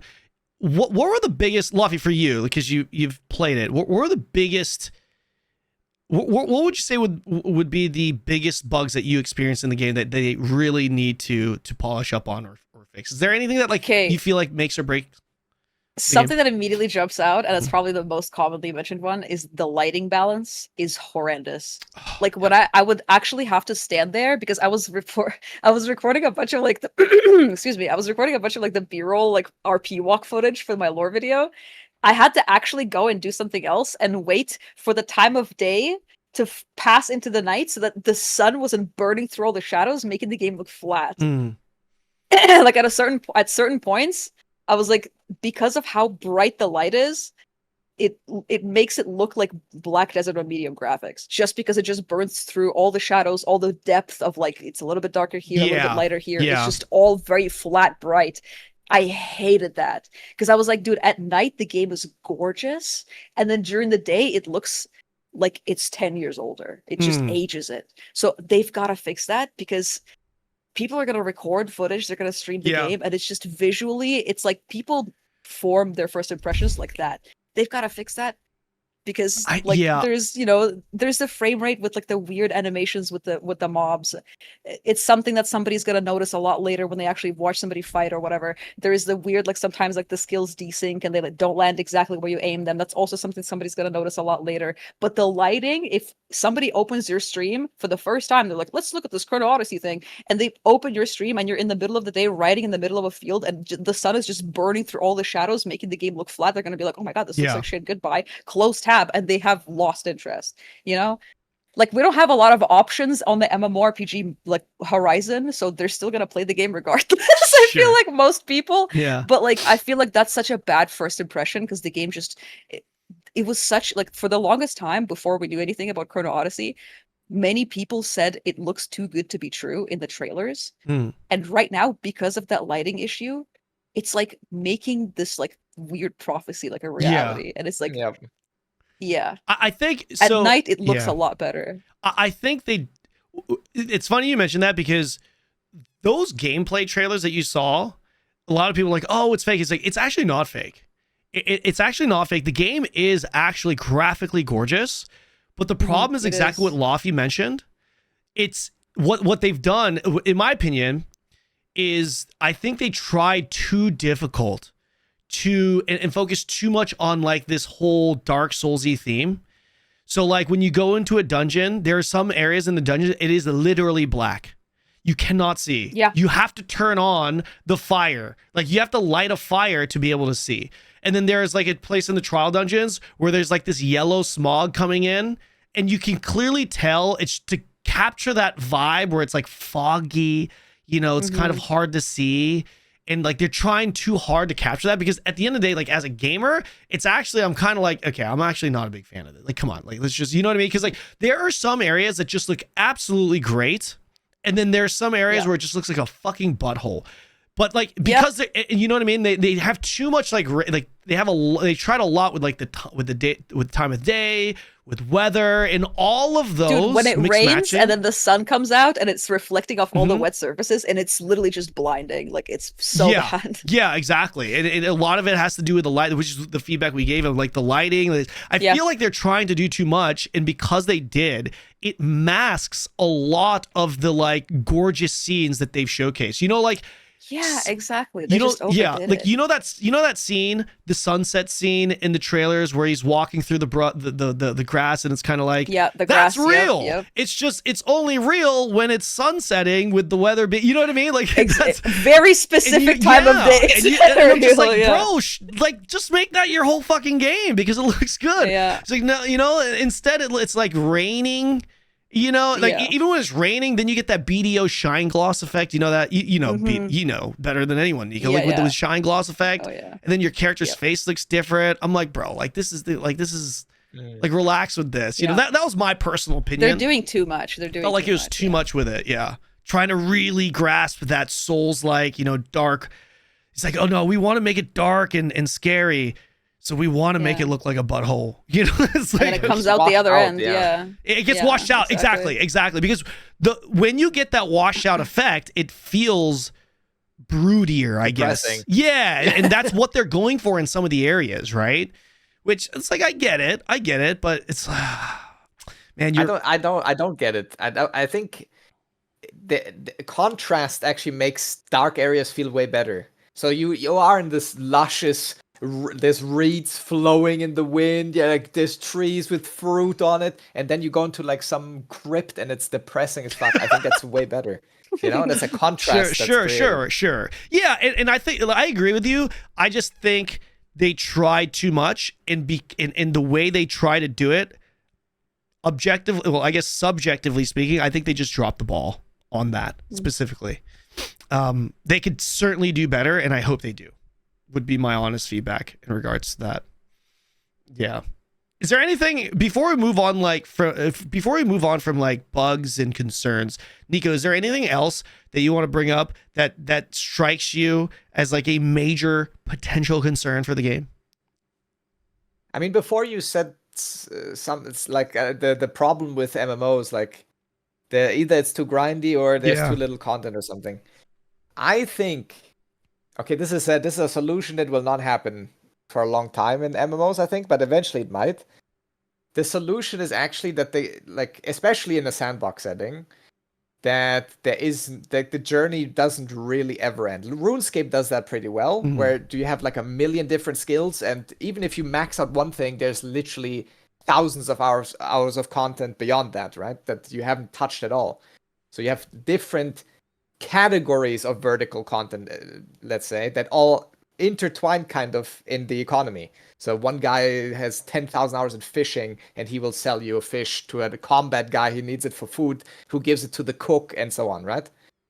So what I mean is, in a true sandbox MMO, you will never really wait for content updates. Because the game has basically the complete experience from the get-go. It's a sandbox. Now that is giga hard to do, right? Yeah. Because it's like you need Arcade. insane amounts of content. Arcade. And you need Arcade BDO tried that a little bit. I don't know if you remember that. You played a little bit too, right? Valencia, when Valencia launched in BDO, there was Ackman and Histria dungeons in these portals that were basically impossible to do for anyone at that point. But it was already in the game. So it created a lot of mystique and like what is in there. Oh, there's a Tangred necklace. Oh yeah, I remember that for sure. It's insanely expensive, and then you started slowly seeing those guys. Oh, 280 AP, bro. You know what I mean? Yeah, I get that for sure. That's what I think is missing a lot from modern MMOs in general, is that everything seems so flat. Like they're designing the game that everyone, the guy with 5 wives and 15 children and 3 jobs, can do the same content as someone who plays 16 hours a day. And I think that is terrible. I think there should be content in the game that no one will do for a couple months, maybe years. And it's just there, and you're like, I don't know how to get into this dungeon. Like I need something to get in there, but I have no idea how. And no one knows it. And like 3 months later, someone figures out you need to go to this one mountain at full moon with this one item in your inventory, and it gives you a key, and then you go in there, and it's like that kind of exploration is what I'm missing, you know? Where you don't really know. Like, is there things that we can do? Is there not? Like, there's mobs that we can't kill right now. How do you, like, no one knows what's going on. I love that. Yeah. Okay, so one of the last things I do want to talk about here before we close this out, I do want to talk a little bit more about the classes. Okay, I think there's obviously a very big talking point, a lot of interest in regards to the classes, especially with the beta test coming up. Let's start with you, Nico, real quick. What classes, the new ones included, like the Assassin, Paladin, everything, we can't obviously, Lafayette and I can't obviously talk about those. Well, actually, no one. Yeah, Lafayette. Did you play Just those? you. I never tried them. You, Yeah, I did, never tried you didn't try it on the last day? Yeah, I wasn't like able to. I had to like I had like an obligation at the end okay, of it. okay, So okay. yeah, I literally couldn't. Well, regardless, yeah. we can't talk about those anyways. But you can speculate, right? So, Nico, Yeah. what are the classes that you've got your eyes set on? You mentioned Zerker earlier, but what are you most excited about? Pros, cons, all that stuff. Thoughts?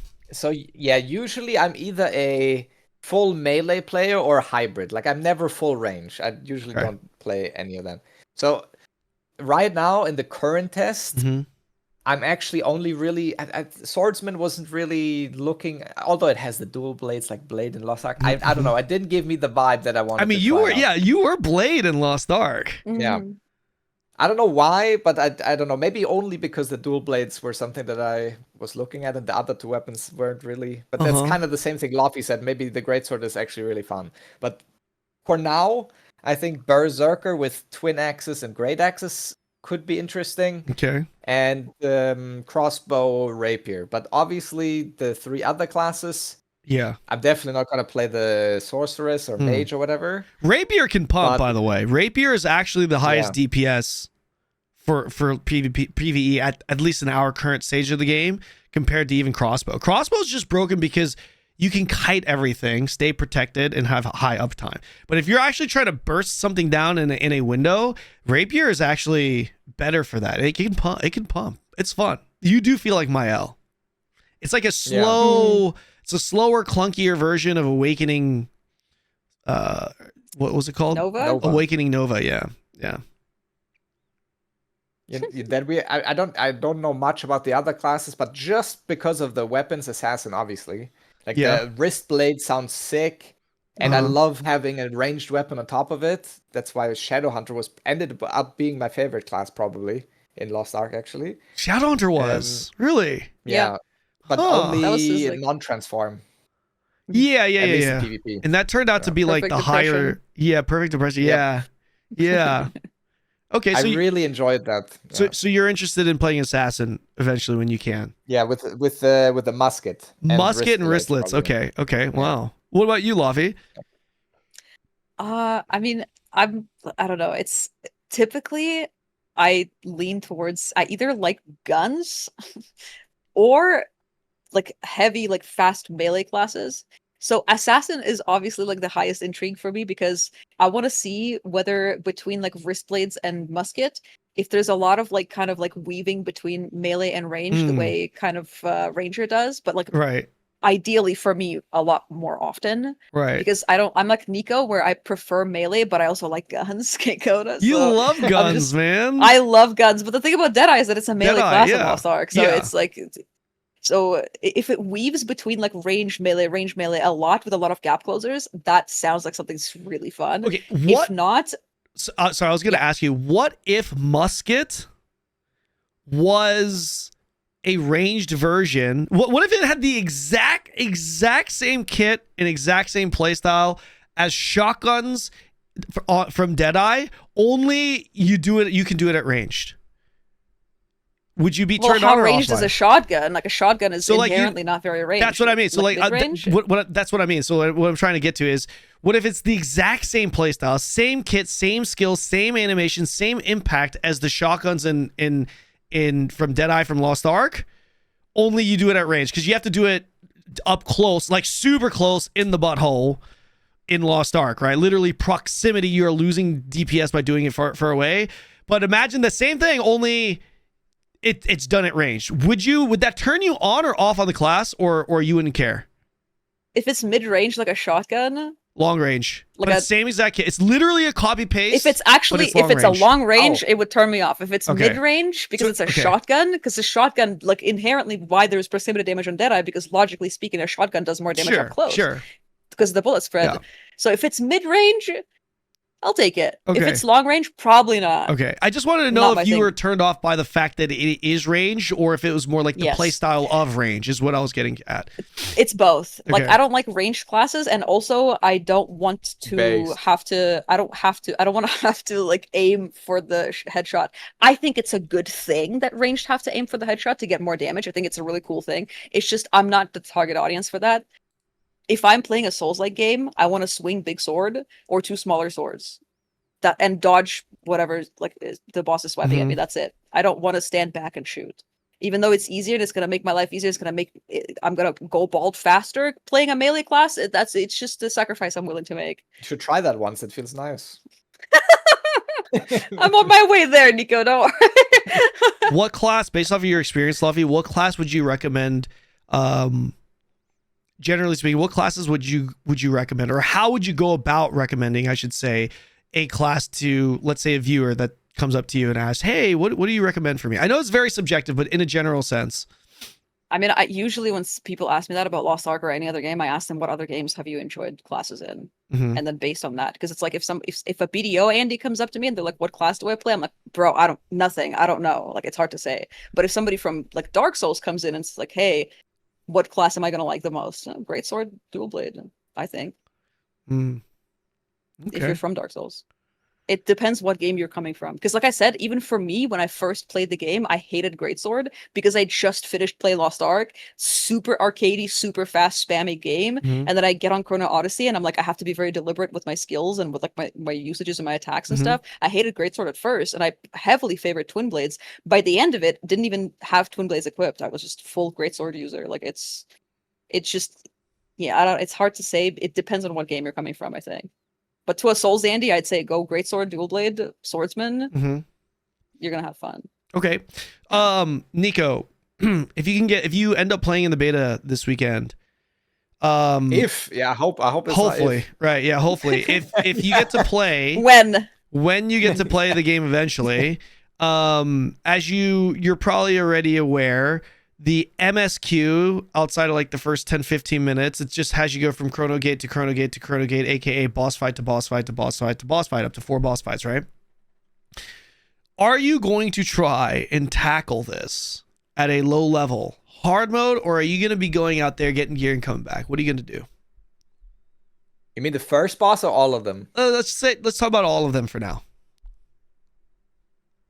I think it's probably gonna be a joke and everyone's over exaggerating, right? Okay. So I think I might just go, I did that in Elden Ring too. If the boss was too hard, I just had to die 100 more times, Okay. So but you're not okay, gotcha. Yeah. I mean, realistically, I don't think anyone's gonna try and do all 4 gates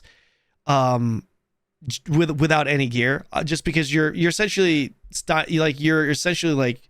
not experiencing the game content at that point, right? Like, it's not like I'm considering doing it, trying it just for content because I already have experienced everything. But the first boss, everyone will go in there with minimal gear at level 3, usually level 3. If you just go straight to it, if you grind a little bit, you'll be higher. But are you gonna go for the first boss? Are you gonna go in there at level 3 on your, you said Zerker battle axe, on your battle axe twin blades?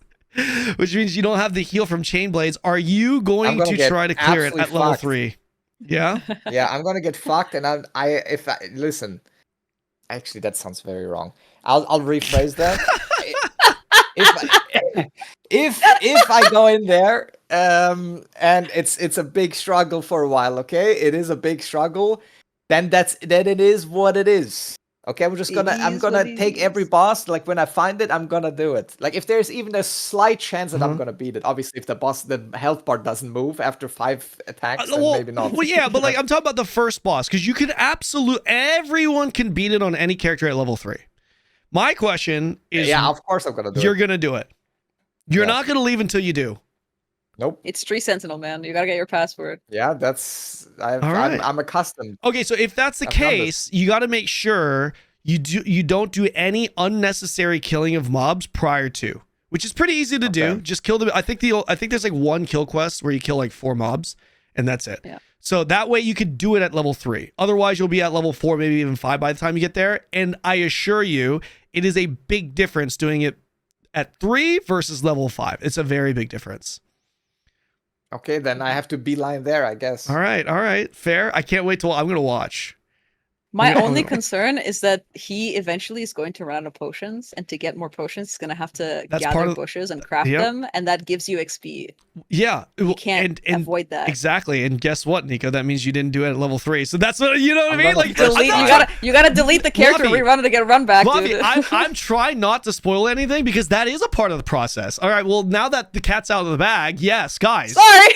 Guys, yeah, if you're trying to do it at level 3, you have a limited amount of attempts to a certain degree. You got a lot of attempts, but a limited amount because Unless you're you gonna run out of literally slots. do a no-hit run, Unless at you which do a point you no-hit just- run. Yeah, yeah. technically speaking, you don't Technically, need you can potions, iframe right? everything. Yeah, you Oh, can. Yes, 100%. You you for can. sure can.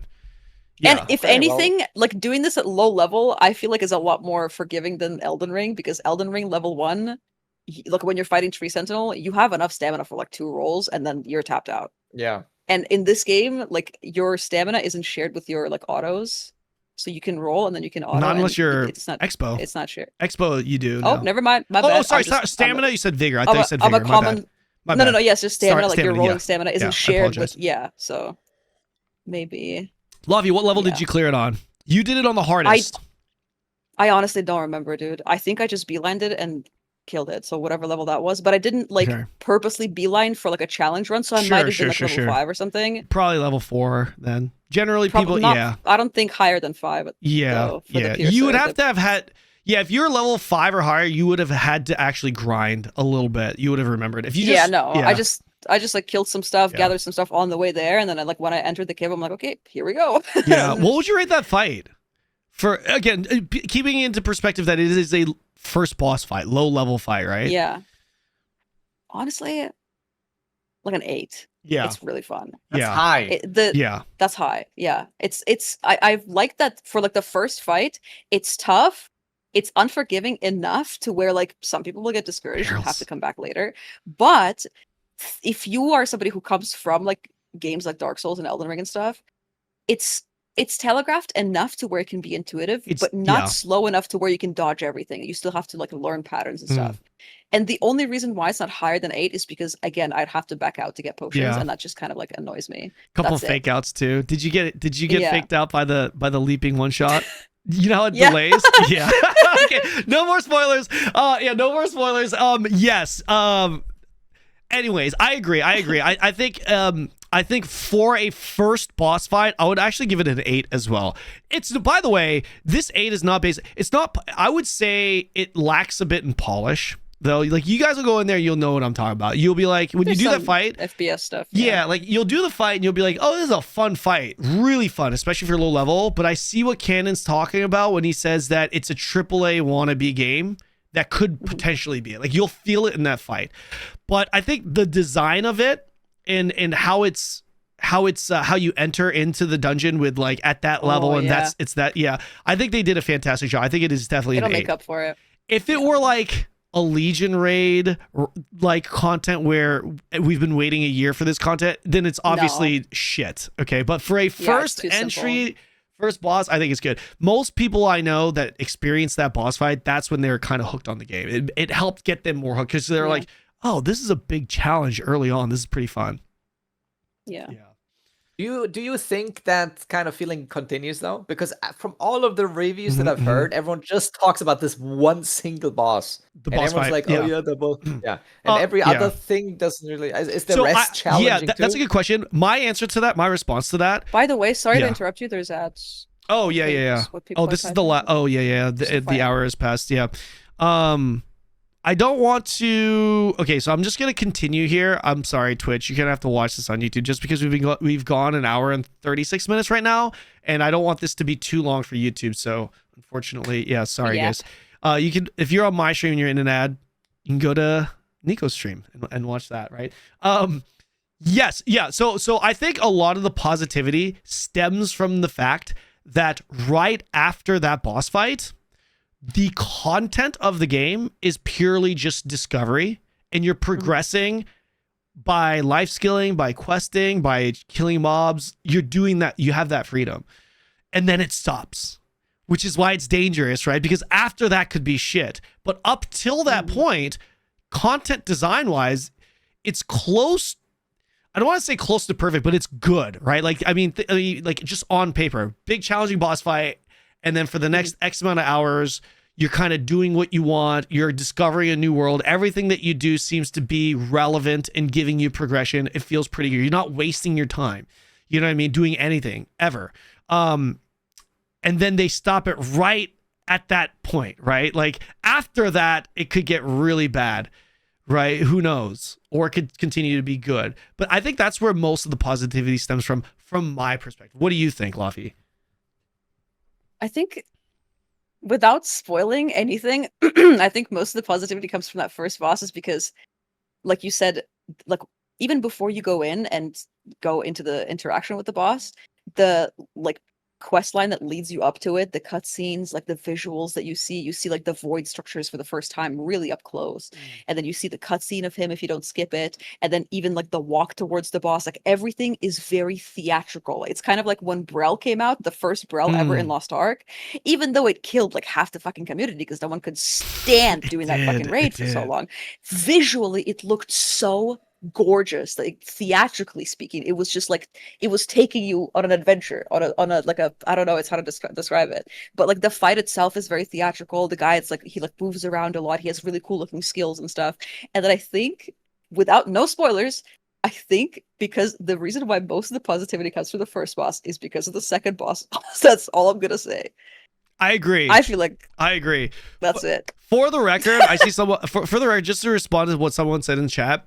I didn't use. I mentioned close to perfect. I said I said I don't want to say close to perfect, but I was kind of going for something similar to that. I mean strictly from a on paper content design perspective, not obviously like the actual game experience, right? Like I'm just saying on paper, having an early game MMO experience where you just fight a challenging boss, and then after that, you're not leveling, there's no boring MSQ, you're just doing what you want to progress. For me personally, on paper, that's like close to a perfect system. To be clear, I don't want that to come across as Kanon says Chrono Odyssey's early game is close to perfect. No, that's not what I'm saying at all. I'm just saying like that type of design on paper. Okay, anyways, I'm not doing the girl voice right now. Don't have your respect your time moment. Yeah, yeah. Yeah. No, yeah, not me. I can never Flip it. That's like goated status, man. That's like goated status. Yeah, I agree with Laffy's take on that though. There are 4 fights. I will say this to add on to that before closing this out. I think design wise, I agree with the second gate, but the other fights, I think they lose its pop because of the fact that you can go there whenever you want, and a lot of people actually start to outgear that, right? By the time they go in there. So it's a different experience versus being forced to fight this guy, almost forced to fight at, level 3, 4, 5, the first boss. Like the third boss is actually pretty fucking cool too. I think he's the fourth boss is kind of cinematic too in a way, right? It's pretty cool, but again, you can go there at like level 25 if you wanted to. There's nothing stopping you from like just being omega juiced gear. Like the clip that you saw, or the video that you saw, Nico, of me, the video that I actually sent you prior to that is one of the gates, and it's I was over leveled. It was a joke of a fight, but like imagine doing that fight when you're like really low level. It'll be like a different experience, obviously. Can you redo them? No, I don't think so. No. Do they drop something interesting? No spoilers. Yeah. No spoilers. Yeah. They're like part of the MSQ. Like there isn't like a main story quest line, like a story, but they're part of the MSQ. So once you're done. But these are would you say those are the most interesting fights so far? These main story quest bosses? Personally, I don't think so. There's a field boss that was very difficult. Mechanically very difficult. It was really fun. I had probably the most fun with that because we did it at the level that you're supposed to, and we went in there. We had to do like 2.5 parties. We had like 15 of us. I don't think Laffy was there, but it was like 15 of us, and his name is Titania. Yeah, and it's a field boss fight that's like we constantly kept dying, and we were really trying to make sure at least someone was alive to hold aggro before it resets. And the mechanics of that fight actually change as it's getting lower on HP, and it starts getting even more insane. Not insane like fucking, you know, Lost Ark standards of insane, but for a world boss, for a fight in Thank God general, for it was that. pretty fun. Yeah. Yeah. Do you think they will be like meat grinders though? Like where we're just gonna get 2,000 people and we're just gonna kill it? Like, Of is course, it- of is course. that gonna Yeah, happen? I mean, Launch, you probably, yeah, and there are field bosses in the game too that are lower level that are also like if you go there at level 20, 25, it's like you just 2-man it, 1-man it even, and it's easy. But like, you know, that's the same thing as like judging a level 20 dungeon, you know, based off of your level 40 character. It's only a challenge when you do it at level. Sure. Yeah. Yeah. But there are a lot of field bosses. A lot for 15 levels. There are a lot. What did you think, Lavi? Did you feel like there was a lot of field bosses for the amount of content For level that we had? 20, yeah. Yeah. I didn't do any of them because I played like purely solo. Yeah. But like there were a lot, like especially if you mix it with like the smaller field bosses, the ones that you can't solo. And then like the mini bosses, the bounty targets, like there's a lot of stuff where you're like, oh, this Yeah. guy looks important. Let me hit him a couple of times, see what Yeah. happens, and then you either run away or you just, you know, get stuck Yeah. fighting him for like 10 minutes. It was a lot for like what did he say in your interview? Like 1/4 of the map that we had access to? Yeah, it was Yeah. a lot. I think at launch though, and even in the beta, I think they're going to be a joke. And the reason why is because Oh yeah. from my We understanding, only had a handful of people. yeah, you know. exactly. It's going to be like there's no channels, man. Like there's like that's a bit. If you Yeah, want to know I don't about one get of my that. biggest concerns, that's one of them too. Like how's the performance going to be when there's no channels? Because they made it pretty clear to me that they wanted to preserve that MMO feel of one world, which I think is great Yeah. in principle. I think that's like music to a lot of people's ears in principle, like or just like in general, I should say, as an MMO Andy, who doesn't like an open world that feels like a real world. But there's a problem with that with performance. You know, there's channels exist for a reason, and bro, like if there's like 700 people at Titania, that's going to be not only a clusterfuck, but obviously the fight will also be a joke too, right? So And then think about the nodes too, the light scaling nodes as well yep, in the starting zone. yeah. I don't feel know. like the whole like no channel thing is a very big staple in like older PvP centric MMOs. But if you're not gonna have PvP as a center of your game, Yeah, add fucking channels. Like who cares? Because the main thing to not have them is so that people can't run and hide from you. So that right. you're forcing PvP. But like this game, clearly they've said like a million times they don't want to force anything. So Yeah, just add channels. it will be a lot better for everybody. I feel There's like so many issues with the traditional server structure. Obviously, it has one positive where it's we have this coherent Yeah, community we sure. on the server, but that's the only benefit you is, really yeah. get. And everything else, guilds are gonna dodge each other. People can't play with each other. There's queues on this server, and my friends have jobs, so they can't play on the server. Like it's such a mess. I much rather have just mega server with channels, even in PvP games. I think in BDO it worked pretty well with channels, even though it I was like the way PvP. video did it a lot. Yeah. Yeah, I don't like. I mean, everything is subject to change. You know what I mean? You never know. Maybe they implement it True. later.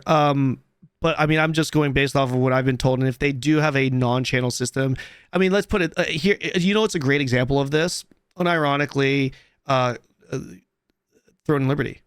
Like Throne and Liberty's original stance was no instances. We want an open world for everything. We don't want to put any limitation on everything.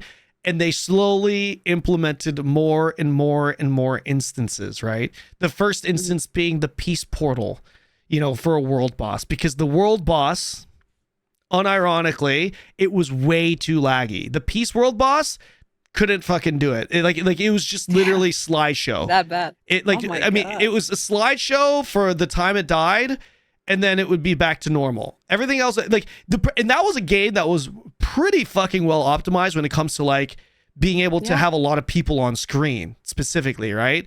And they slowly went into instances. Instances exist for a reason. So I don't know. We'll see how it goes with Chrono Odyssey, but that is definitely one of my biggest concerns, for sure. Yeah. I don't know. We'll see. All right. Well, Performance too, right? yeah. Yeah. Performance. That's the big thing, right? Because like it's not like I was running around with my computer. Granted, I was recording, but it wasn't like I was getting like 200 frames with not many people around, right? Like I was 50 to 70 ish, more or less, throughout the majority of gameplay. Throw fucking 100 people on there. How's that going to be? throw 200 people, 500 people, how's that going to be? So I don't know. Yeah. We'll see. But before I do want to close this out before it gets too long. We're almost at 2 hours now. Is there anything else that you guys want to bring up, talk about, comment, ask, whatever before we close it out? Any final comments or questions or thoughts? I have a quick thought. Yeah, go ahead. I think this is gonna come off as me like shielding and glazing the game, and honestly, I don't care. A lot of people right now are like looking at the footage from the content creators and stuff, and like the videos and whatever in the footage, and they're kind of like dooming a little bit. Not to discount people's concerns. I think like being kind of skeptical is good, especially in the MMO genre. But I think what a lot of people forget is that typically what we're used to as Western MMO players, when we get betas from a port of a game that existed already, released fully, and as polished as it can get in Korea for several years. Like when we got Lost Ark beta, we got Lost Ark that has existed in Korea for 3 years. Polished version, yeah. When we got Throne and Liberty beta, we got beta that existed in Korea for a year, etc. So when we get betas, we're used to getting betas that are a lot higher quality on average, because they're not actually betas. They're just betas of localization and like server testing. With this game, we're actually getting an actual real beta, as if you guys are in the Korean beta over there. So just keep that in mind. Still, the developers, from my experience, have been very receptive to like criticism and feedback, and they do implement it and they do want a lot of it. So please do, if something is weird, something is awkward, voice it 100%. Just don't get discouraged early and depressed and upset for your own sake early, because we're in an actual, real, genuine beta, because the game is actually getting developed right now. We're not just getting a port from a beta of a game that existed for 2 years. That's all I gotta say. That's a really good point, though. And I feel like I feel like a good point of, or maybe not, some people argue with this, but I feel like a decent point of comparison would be Ashes. That's a recent game that has been okay. Right? Think about, hold on. No. Hold on. Think about how scuffed that is. Because here's the thing. I know money speaks, but Chrono's been out for what? I think it's been 5 years. 5 years, Chrono. Granted, different budget, I'm sure. But listen, man, like Ashes, that had a lot of problems when they start showcasing it publicly. A lot. What do you mean when they started? It's still the same thing now. When they started show, I don't know about now. I don't know the current. I haven't played it since they allowed us to play it on stream. Yeah. Is it still shit right now, guys? Let me know in the chat. I don't know. I heard it was better, but I guess not. Maybe. I heard only doom and gloom. Really? Okay. And that's from people that actually cover it. So yeah. No, I think the best comparison would probably be New World. So for the people who played New World beta, for the people who played New World, would be a good one. Yeah. Yeah, for sure. Was similar. It wasn't New World's beta like bad. I don't know. Yes. Yeah. Right. Like significantly worse than certainly Throne and Liberty and Lost Ark's beta. To Laffy's point. Yeah. That'll probably definitely be a better one. New World point of comparison. Yeah. Because Ashes, guys, listen. Okay, we need to stop. Ashes is on the extreme level. That's what I'm saying. Yeah. Like that's how. Listen. Okay. No, the only thing that I wanted to ask maybe rather than add is, do you think, because I heard Asmund say this today, and I don't know if I agree. Do you think the Korean audience defines pay to win differently, and that's why he said, "Oh, there's never going to be pay to win"? Because I do think pay to win is like more of a spectrum kind of thing. There is pay to win, like oh, you have a pet that loots, gives you 5% more loot or whatever. That's still, for me, that's a pay to win factor. Sure. Obviously, it's not bad, but it's pay to win, right? So, do you think by like the answers he gave you specifically were more of the, oh yeah, this is just the pay to win? No, it was very clear that his stance on pay to win is consistent with what the majority of the Western would feel like. And the reason why is because like, dude, I asked examples. I didn't include this in the video, but like I continued to ask him about it, like even off camera. Dude, I threw out like 10 examples. Like people like, you didn't ask about the costumes that could be sold in the market. I'm like, bro, I actually did. Like it wasn't in the interview, but I did, and they're like, nope, nope, nope, like confidently saying nope, nope, no. I was like, no. That's why, like, in the interview, I kind of just summarized it as my question when I said no loopholes, which is like all of that, right? But I did. I actually continue to ask like specifics. You know, Fion system, like, you know, like this, that, like anything in regards to progression. They said they said no. Okay. Yeah, well, yeah, that's good news. But I don't know about the convenience stuff. Like apparently they told the convenience, right? So like I know by your like for like the last time we talked, Nico, you said if a game was like PoE, that's fine. But it is technically pay to win because, you know, the advantage of having a storage, right? Or the storage system there. That I don't know, right? I just kept asking in regards to like the main pay to win stuff. I don't know if they're going to have like a storage system where you get like extra weight, but I did say things like, I did mention things like, okay, if you have a weight system and you get like, you can grind for an extra hour because you have extra weight, like that's paid. Yeah. Like, I asked a lot of that stuff, and that's that was the stance that they had as far as, you know, as far as I know. Who knows if they change it, right? But yes, to answer your question. You can't ask more than that. Yeah, I did my best. Yeah. Trust me, I would have. I'm one of you guys, right? Like I'm gonna like. I was thinking the same thing. Like, is it no? You know? Yeah. Like, and also not just me. I did ask more in person, but bro, like, I know we can't talk about the original beta test, but they actually first mentioned this in the original beta test. Well, I don't know if Laffy was there, but like, you could even get like, I think like. I brought it up and Ellie brought it up in the Discord call with the dev directly, with other non-streamers in the call when they were getting feedback, because they had this Q&A session where the dev literally came out. They had a translator, and we brought that up. Oh yeah, because it was at the end of the at the end of it. Yeah. So it's not just me. So this isn't the first time they said hard no to it. That's why some of the people that were that have the timekeeper role in the Discord, they weren't surprised because we already discussed this. I just discussed it even more again to the producer this time himself, like, you know, on camera and off camera. Who knows though, man? That's reassuring. It is. It's reassuring, and like from a human level, like the tone, it's like you can tell when someone's excited to be like, yeah, this is what we're gonna do, right? Could they change it? Sure. Are they lying? Sure. But like at a human level, like the tone in which they answer the question, I was like, oh, I think I believe these guys, you know. But I don't know. That's all I can say. That's not me shilling for the game. That's got just you me. with the charisma. Yeah, like I'm just being real. That was literally the attitude from both parties, by the way, from the Cacao team and from Chrono Odyssey. It was from both teams. It wasn't just the Chrono team. Then Cacao's in the corner being like, oh, "We'll see about that." It wasn't even that. It was literally both teams that were pretty excited about it. So, you know, who knows? That's good. Maybe they were faking me out. Maybe not. But that's what they said, right? Any other things that you guys want to bring up before we close this one out? Okay, last question. Yes. For both of you, do you think Chrono is the warm... No, how do you say that? Do you think Chrono is kind of the precursor for ArcAge?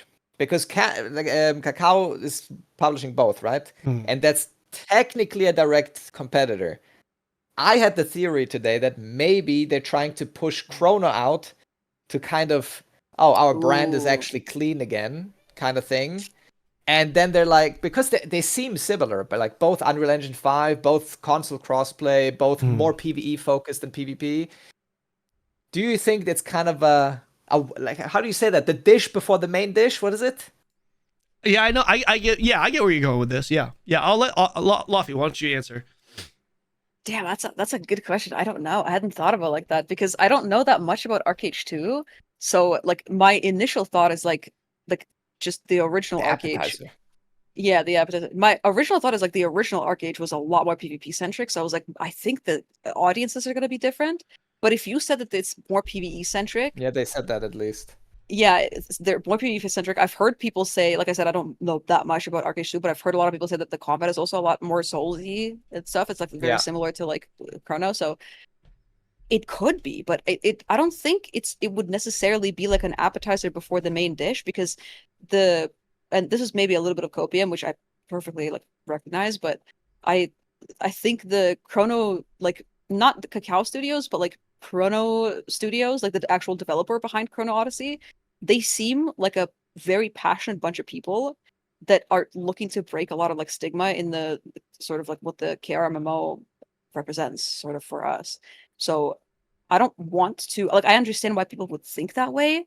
I personally choose to be like more optimistic about it because I feel like just because they share a publisher doesn't mean that the studio behind the actual development of the game is like not passionate about their own product and will just allow it to be like sacrificed for the gods of like ArcheAge to do well. You know what I mean? I don't think they would want that for their own project.